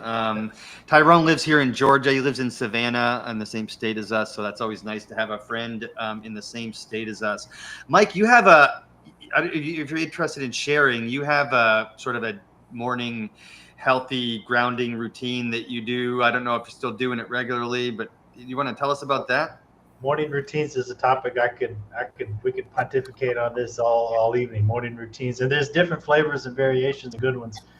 But shoot, a good morning routine. I'm very fortunate to live close to a river where I can go down, take my shoes and socks off, stand on the rocks, maybe dip my feet in the water at around 9 a.m. when the sun's direct but not too bright yet, to get some direct sunlight straight to the dome, and do some breath work out there, organize your thoughts. That's been helpful for me. Like, that's amazing. So I such a small percent of the population do that. Which is probably why you exude this kind of calm and, and good energy. Mike, yeah, he does. Yeah, because he's taking the time to work on this shit. And it's funny how I can tell, because when it gets really hot or if the weather's not that great, I go, I've gone weeks before. I live in a nice neighborhood, and for many, many years, I just went home to go to sleep and go back to work, and I never made any use of what was around me. Now, I've taken those priorities and turned it back around. So it's funny how just standing out in the sun for a good 30 minutes, it helps peel away plaque. It helps open up your eyes.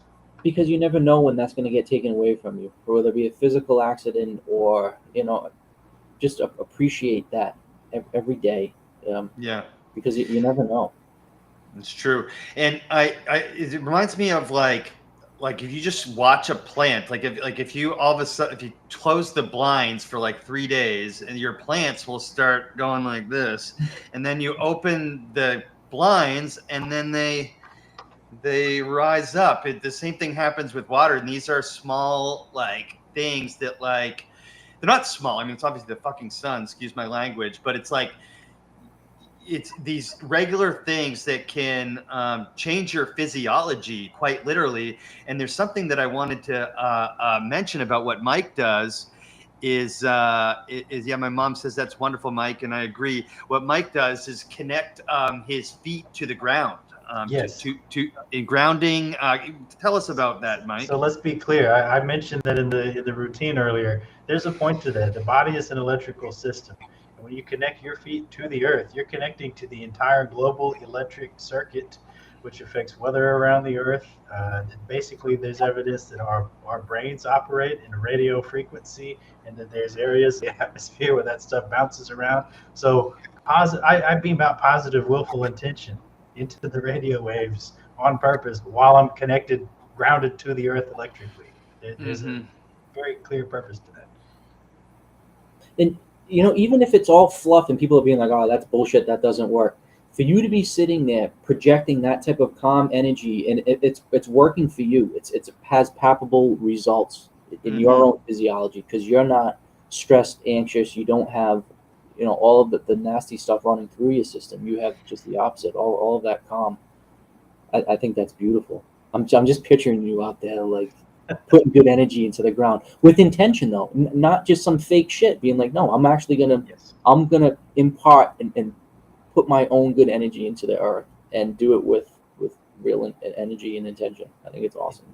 Intention is so important, because this is what we're up against. It's not just like, oh, you either have intention or you don't. There's negative willful intention being directed at us, and I wanted to point this out. Adam, you mentioned how psychedelics help you kick alcohol to the curb.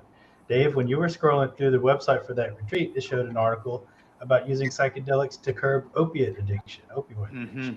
That's two really big business interests with a vested, pointed, willful intention interest in keeping you away from natural medicine so that you can keep consuming more alcohol and keep consuming more opioids. So it's not like benzos.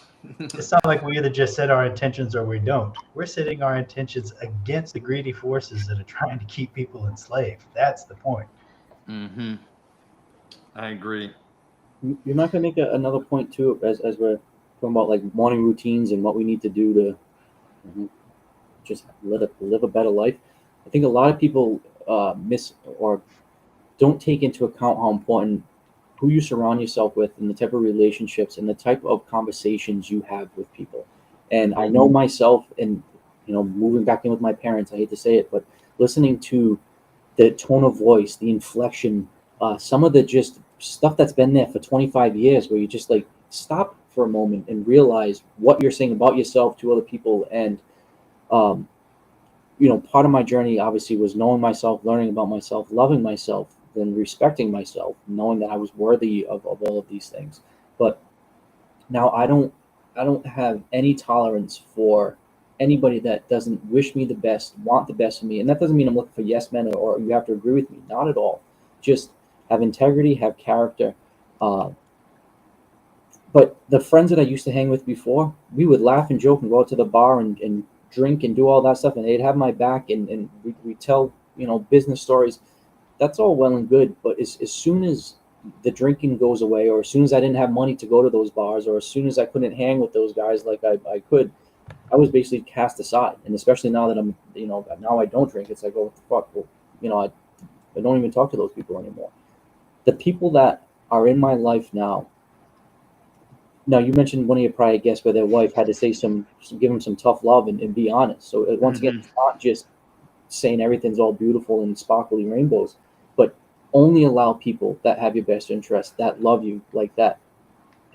I mean, I'm with my girlfriend now. I've been with her almost 3 years. All we do is try to make each other happy, content.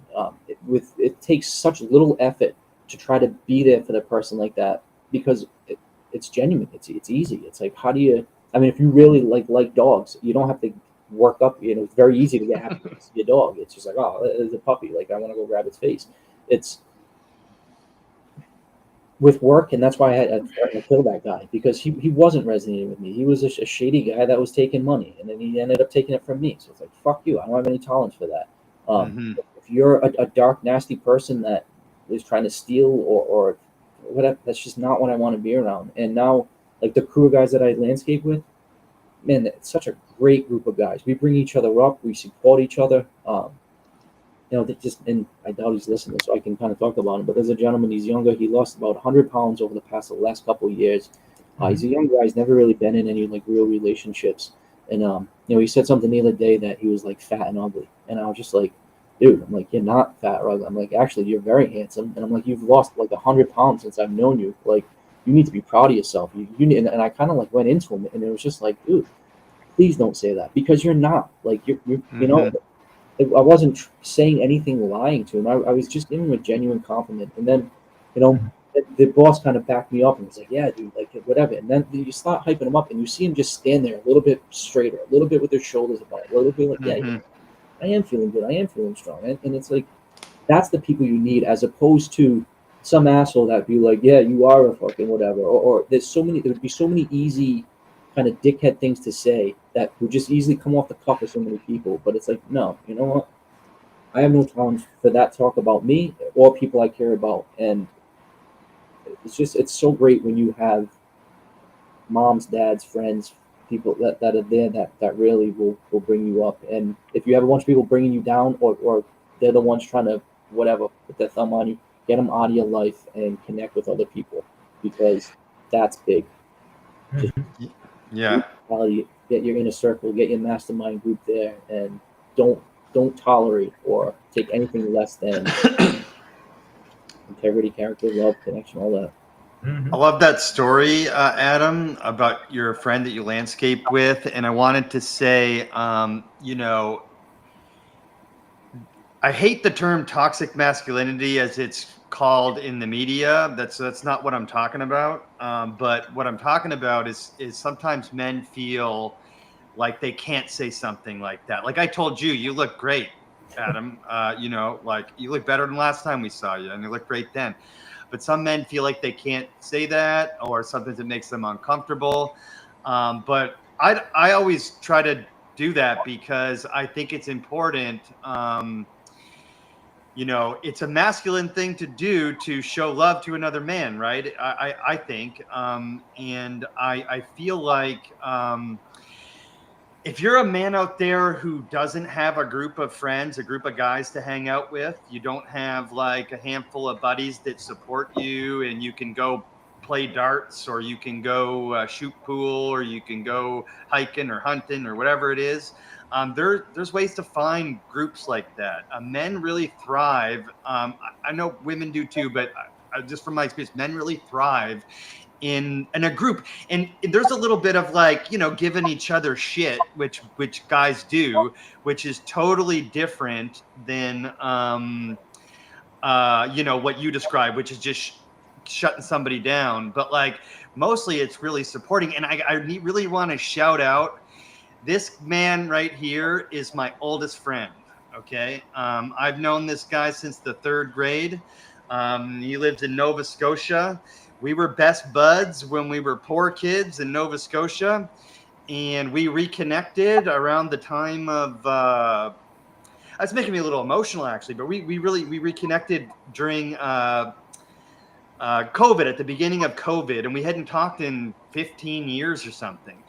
And what was really interesting was, as first time I ever saw a pay-per-view, a boxing pay-per-view, was a Mike Tyson fight at Graham's dad's house in like 1992 or something. And that ignited this like thing in me that's a lifelong thing. I'll even turn my computer, but you can see MMA posters and stuff all on my walls. I watch boxing and MMA pay-per-views every weekend. And when Graham and I reconnected in 2020, we started watching them together. And then we started realizing we still have all those same things in common. And he has been watching all that shit for the same amount. So we were watching them together without even realizing it.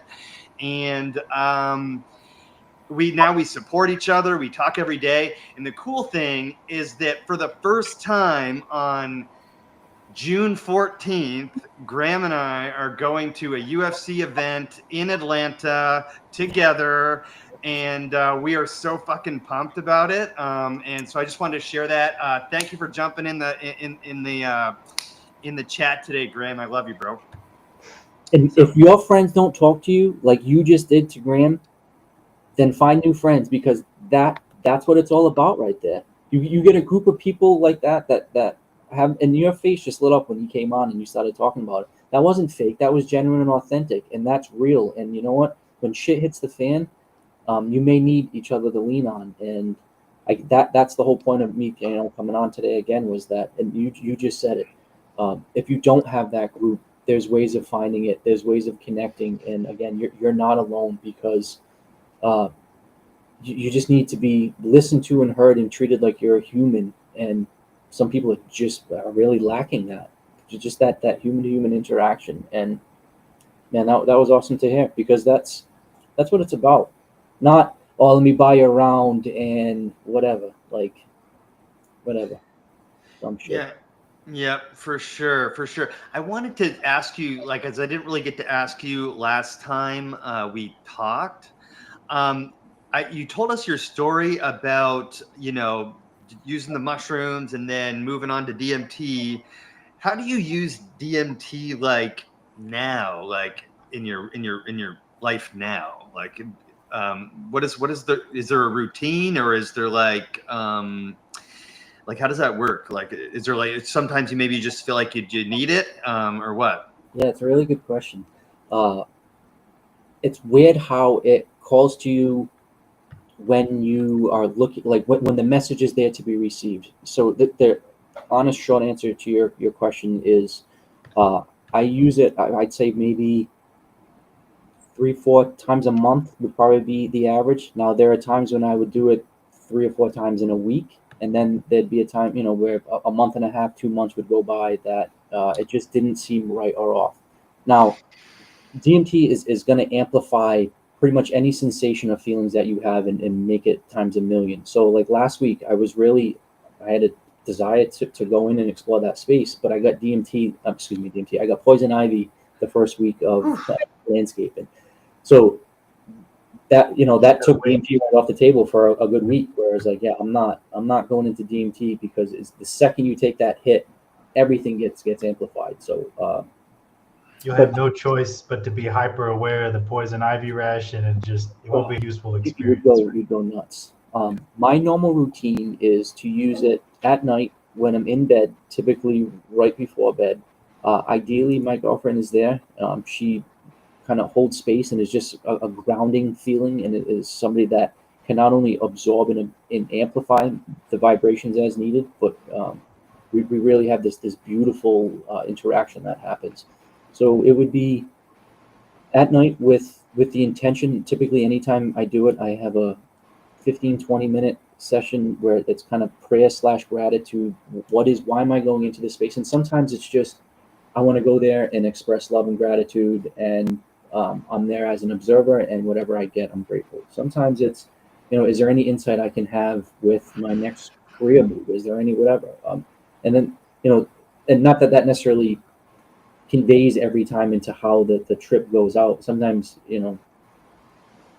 entities will pop in and they go completely awry. But yeah, the normal routine would be at night to explore myself, to try to get some sort of more knowledge about myself. And I can say I've done it now hundreds and hundreds of times, and every time is unique. Every time is powerful.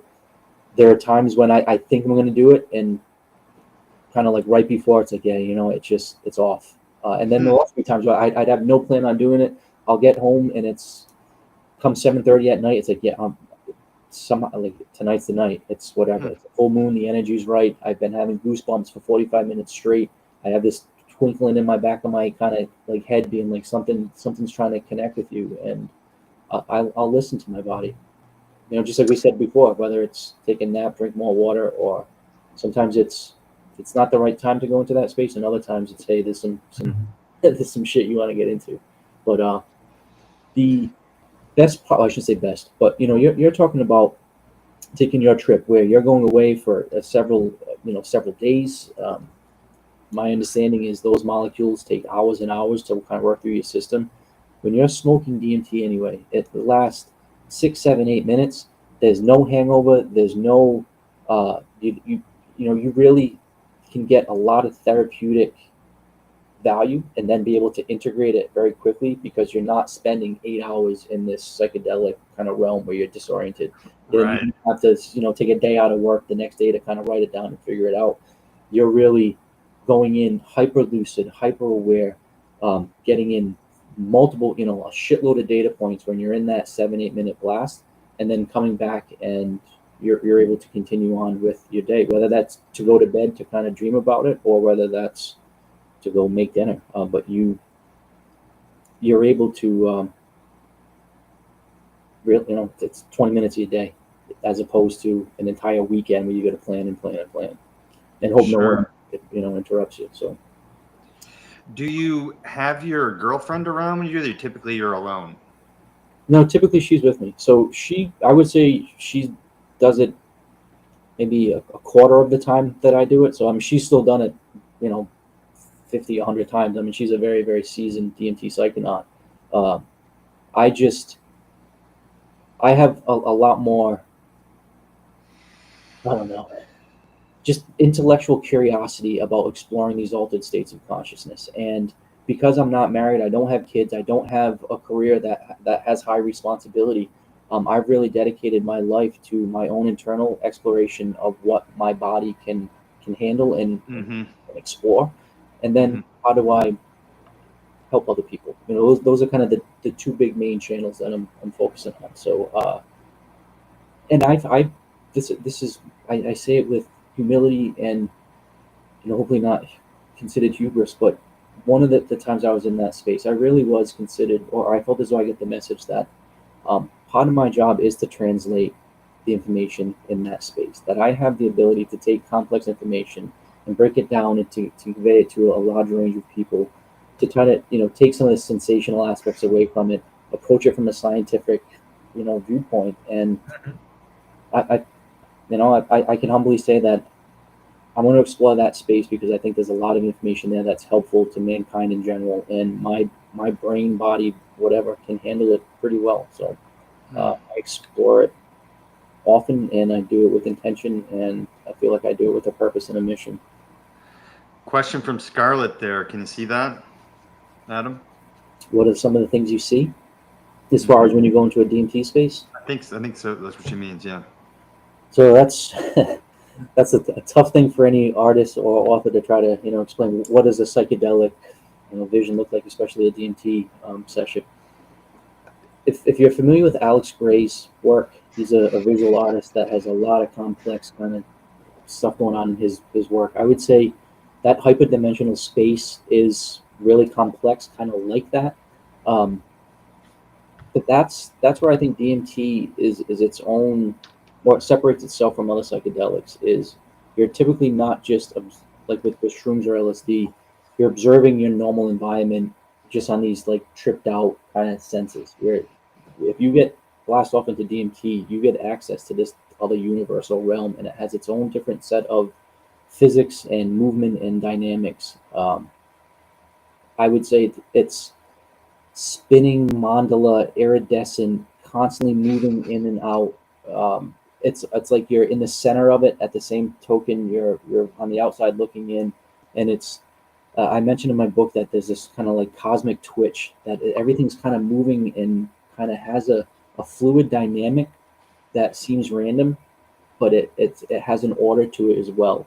That's the space. Now, if I would say maybe 10% of the time I have interactions with entities or beings, those are the ones that can get pretty funky, and those are the kind of the fun ones. So you take in as a great example of his work. The interaction with the jesters and the entities, and some of the insectoid mantis stuff that we were talking about last time.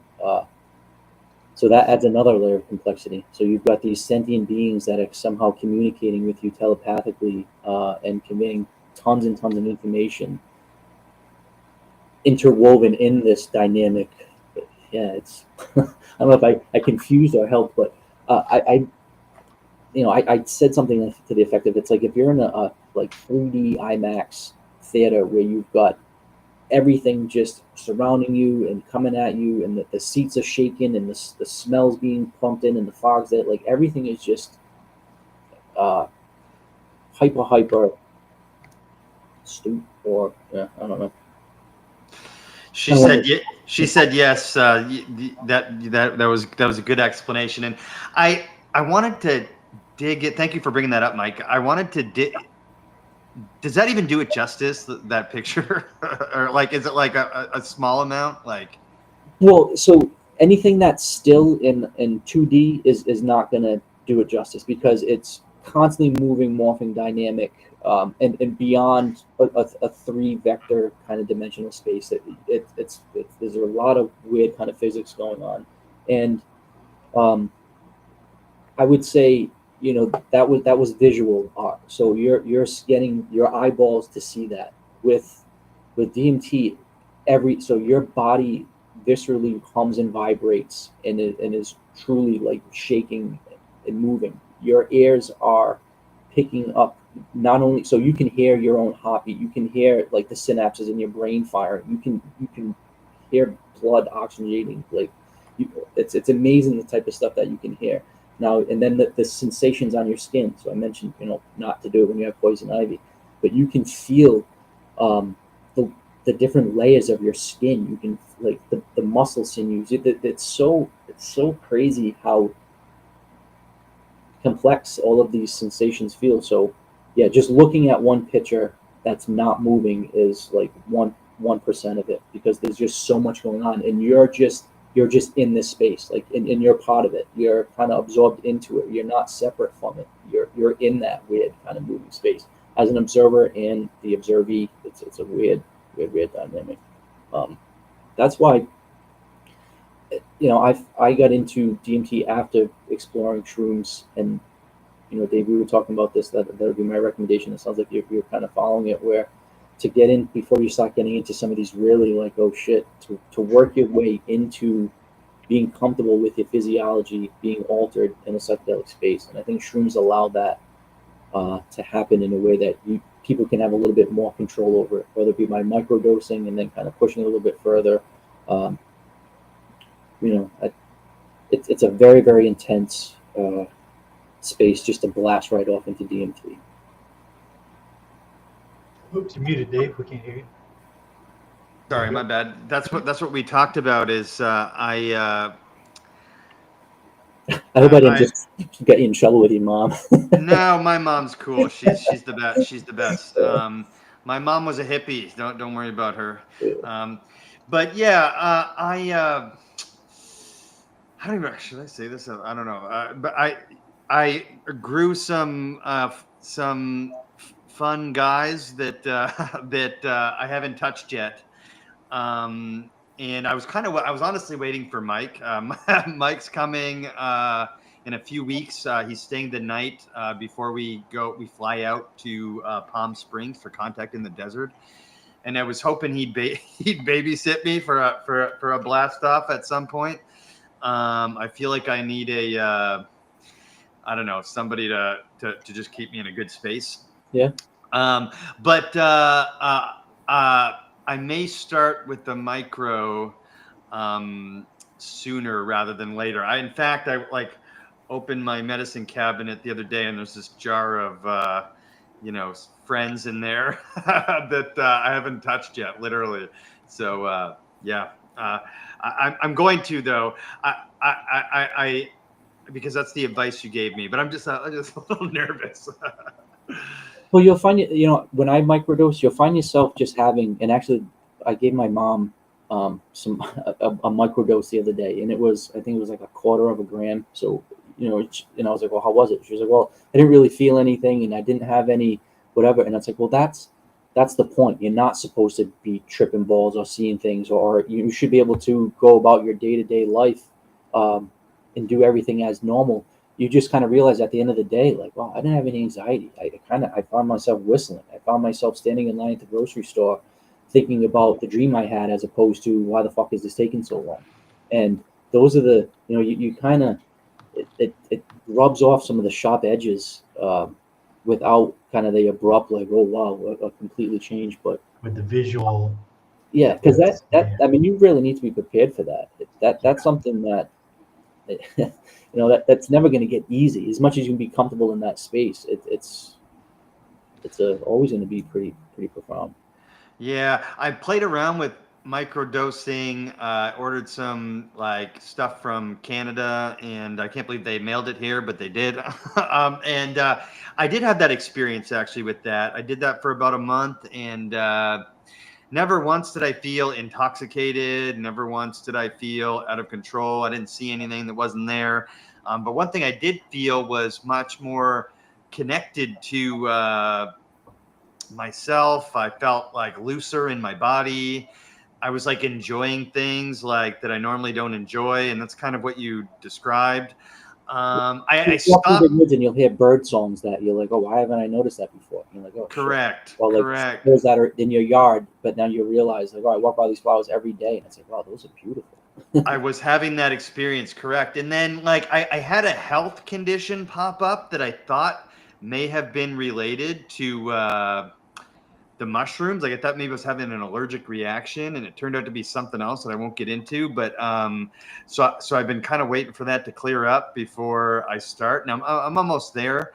But so yeah, that's the plan.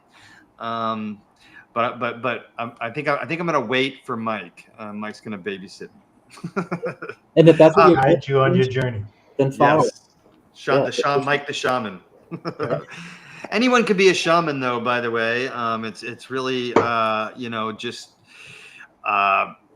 helping others. We had heard this from our friend Eric Degner, who was abducted by aliens, and he claims to be a shaman just by being at the right place at the right time to help people who are in need, and he looks for that kind of thing.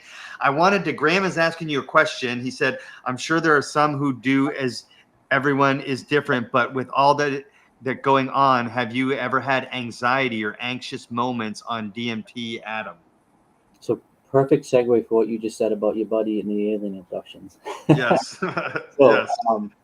I would say I had one experience where there was anxiety and oh shit. And I don't know if we got into this last time we talked, but maybe I think I made a short about it. Yeah. I've had all of the interactions with the entities. I've had the shadow work where you're going through some deep, dark stuff where, especially on shrooms and on DMT, you're looking at yourself in the mirror and not everything is all rosy. Those are difficult sometimes, but those weren't anxiety causing. I mentioned I had an interaction with my future self. That was life-changing and profound, but certainly that wasn't anxiety. That was almost comforting and removed anxiety about my, transmutation of energy and as I move on from this body. The one experience that I had that caused anxiety, and this happened probably 4 or 5 months ago now, and it hasn't, and nothing like it has ever happened since, where so you blast off, you go into this space, sometimes there's entities, all the things that I've been trying to explain. This particular time, it was completely different, and I think there was some correlation to alien abduction or alien abduction stories that I've heard, because my normal routine is, once again, very comfortable with all the unique sensations. Well, this time, I took my several hits, and instantly the sights and sounds stopped again. I wasn't in my room where I could typically see and experience and touch everything and look at the normal sights that I see.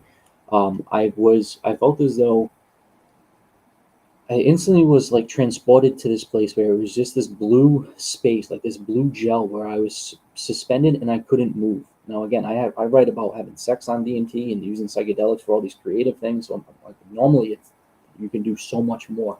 This particular time, it was like sleep paralysis, where I couldn't move. I was pinned. I was in this blue space, and I felt as though I was being held against my will. And I didn't see any entities or beings or any like grays or anything like that. But there was a very, very distinct feeling of like a heated laser scan going up the bottom of my feet, going up through my head, and then back out the bottom of my feet. And I've never been restrained in my life. I've never been in a fight. I've never been in a place where I couldn't move or express myself. And this was the first time in my life where I had no control over what was going on. And it was transported to another place where I didn't have access to my body, and some things were doing something to me. Again, what that is, I don't know if that was just too much DMT, if it was some sort of sleep paralysis, if it was, I don't know, but I've never, with all the unique experiences, I've never had anything come close to that, and I haven't had anything since, but it scared the fuck out of me, where I came out of that and was shook for a good hour, where I didn't know, I had no idea where to put that, and I still don't. So, I don't know. That was weird. It's an interesting story. I've actually been reading Whitley Strieber's book, Communion, about his abduction experience, and we're excited to see Whitley present a Contact in the Desert. It makes you wonder. There's a lot going on, I think, that's underneath our level of conscious perception that maybe, I don't know. I didn't have any negative feelings. The kind of antidote or the asterisk to that story is I almost felt like empowered and stronger the next day. I felt as though like my body, and actually, talking about like ways of describing it, the DNA downloads or the upgrades that I felt as though I had before, I would consider that like a software upgrade to a computer. That interaction where I was like paralyzed and something was doing something in my body really felt like that was a hardware upgrade. That was something was being actually put in, changed, and this wasn't just some sort of upgrade. This was, no, you're getting physically changed or altered. But again, I felt as though it was an upgrade and a positive, like it was an addition to my antenna. But now that I have new abilities now that, I really got nothing but positive from it, even though at the time it was really scary and really anxiety inducing. I think it was scary because of the hundreds of times of doing DMT, this was something different, and you were like, "Whoa! Like, what is this?"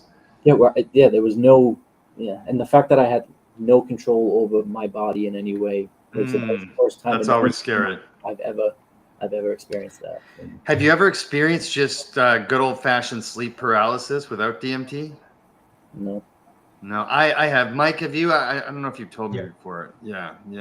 That's a terrifying experience. Like, it's probably the scariest thing that ever happened to me, to be honest. It's happened probably 3 times. Mike, what about you? Oh, let's see. We talked about sleep paralysis with Jason Quitt. It's happened to me several times. I've had several anomalous dreams in my life. The trick is I always try to resist against the sleep paralysis. So when Jason told us the trick is to go inside, roll inside when you next. So it's very infrequent though. So who knows? Yeah, it's been years for me since it's happened. The sleep paralysis. People say like, you have entities and stuff like that, or like dark figures and stuff during sleep paralysis. That's not really what happened to me. It was just like the weird part was, and I think this is it. This relates to like probably to psychedelic experiences, was that I lost like a connection to time. I didn't know how long that had happened. It happened when I was late. I laid down. I don't know if I was trying to take a nap or what, but it was in the middle of the day, and I laid down. I was on my back, which is not typically normal. And then next thing you know, I felt that I had this brief feeling of falling, but instead of getting that "whoa, you wake up" feeling, it was like I can't move. Like what the hell?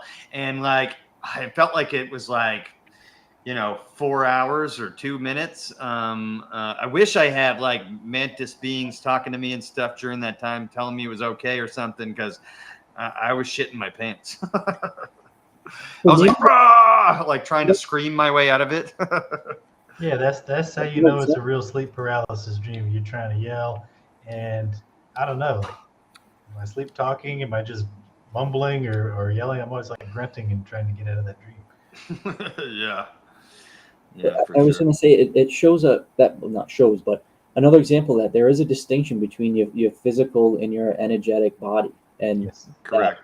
And that was my stay, or my exploration at the Monroe Institute, which was really beneficial. That was basically a week of training to understand the difference between those two, and obviously they're related and they interact with one another, but that's a really good example that yes, they can definitely be disconnected.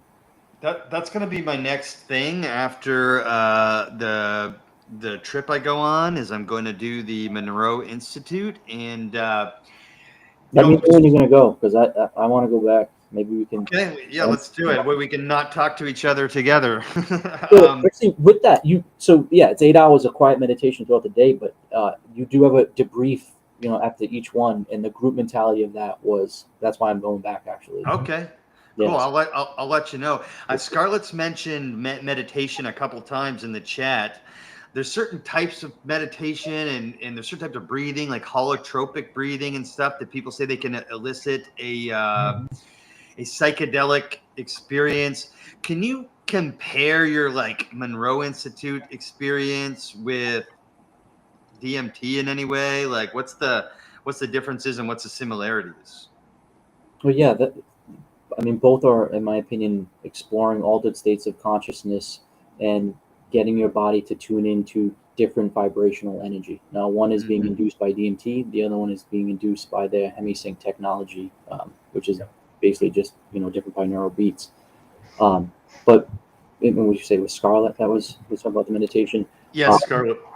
So one of the attributes of DMT that I found really interesting is the fact that it is endogenous. Again, so that means that it's produced naturally in your own body, and that there are ways of getting your body to naturally pulse it. And those breathing meditations are, and I've done it, they work, and you really can get your body to pulse DMT. Yes. And for someone that hasn't tasted it and knows what it like kind of tastes and smells like, they would kind of just be like, oh, what's this weird snot nasal drip thing happening? But that really it tastes like DMT, and you're not gonna have the crazy visuals, but yeah, through that deep meditation, you can definitely get that pulse of DMT.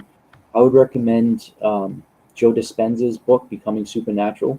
So he reads it from a medical doctor standpoint, and has it all backed up with graphs and scans and everything like that, but does a really great job of how your body naturally metabolizes serotonin and melatonin, and how DMT is very similar to those two molecules.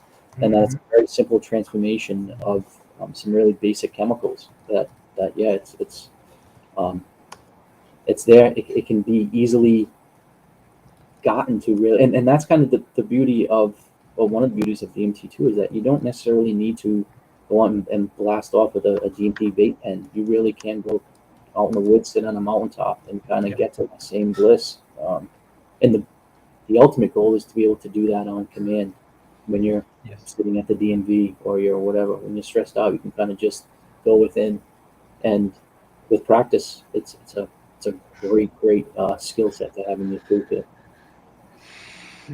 So you can do it. Definitely do it. There's a lot of videos on YouTube that walk you through it, but it's a 15-20 minute, half hour process, and it's physically demanding. It's not easy. You really gotta get really going, but you start pumping those fluids and you start feeling it, and that people equate it to like a Kundalini energy rising, and you kind of get this heat sensation going up through you, and you start humming and buzzing. It's there. I've had that happen with I mean, this is the brand name for it, but with Wim Hof type breathing, I've had buzzing happen where I literally feel like every cell in my body's vibrating, and that's usually after like a 3 to 5 minute breath hold. I used to be able to get up to like almost 5 minutes doing that, but I don't know. I wonder if that's a DMT thing or not. I don't know. I'd love lack of oxygen. Well, that's, I think we're in an exciting time where there's a lot of research going into this, where it's not just underground people like me that are doing their explorations, and that's I feel like that has its value, and it's certainly important. But I get asked the other day about are there any tests proving that when you're on DMT your sight is enhanced or your hearing's enhanced? Are there any is there anything proving some of these concepts? And right now, no. There's the extended state DMT X going on where they're inducing it intravenously, that they're trying to get people to kind of stay in it for half hour, 45 minutes, an hour, and get more information out of it. But I think we're getting there. I think as the taboo kind of wears off, I think as people start sharing intelligent, articulate stories with maturity and authenticity that they're doing, that enough data points get put out there where it's undeniable that this can help, and that for some people this is what they need. I look forward to seeing where this all goes. I don't think it's certainly not going to be put back in a box somewhere, and just people aren't going to be talking about psychedelics or DMT. I think it's only going to get more. Right. I have a feeling other versions of human civilization were much more connected to this stuff. Obviously, and Heck, even some cultures that are present today that aren't subject to the same technological pollution that we are. It's true. Hunter-gatherers and different things that literally live on Earth today use stuff like this as a medicine. Another reason why it's demonized by large corporations. It can't be copyrighted, trademarked, advertised on television like all the other prescription drugs that they invent. These are natural products and substances coming from plants on the earth or from inside your own body. That's why they demonize it. I really have hope that people are seeing through the bullshit, like it sounds like we are, and I'd like to think that the younger generation seems to be like they're not going to fall for some of the same shit that we've been fed. I really I work with not only in that landscaping company, but I have a couple other kind of side jobs where there's a lot of younger guys in their 20s and women. I put my niece into this category, where they're not just taking pills and listening to what the government says. They're turning within. They're finding natural plant-based medicines. They're finding ways to be healthy. And my niece just graduated college. She's going to get her PhD in basically holistic plant-based medicines, and dedicating her life to seeing what her uncle, her dad, these alcoholic assholes that she grew up in, she's doing. And I love that girl so much. I have faith that they're going to be able to change this. Yeah, the paradigm's shifting. And there's what's interesting is as people, for lack of a better word, wake up or awaken, as our consciousness starts to raise, I've noticed a coinciding disruption in the force, for lack of a better word. That's why we're seeing a lot of chaos at the same time that's taking place in the world. And I think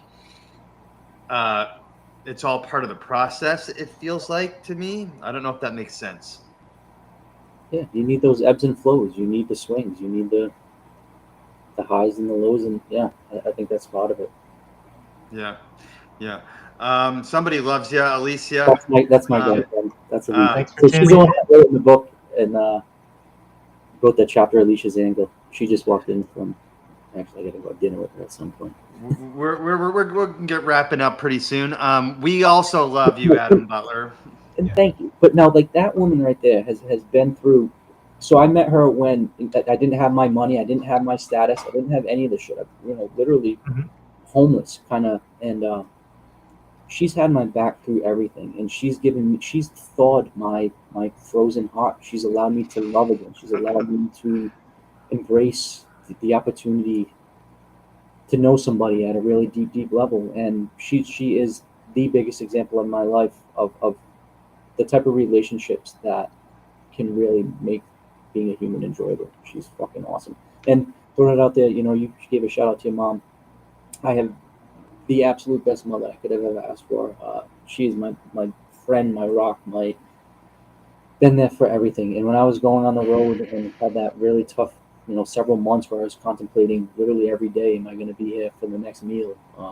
She was on the phone with me anytime I needed, and she's an amazing woman. And I'm so grateful to have Alicia, my mother, my niece that I talked about. I have these amazing women in my life, and that's what gives me the hope and the desire to keep living. Man, they're awesome. So.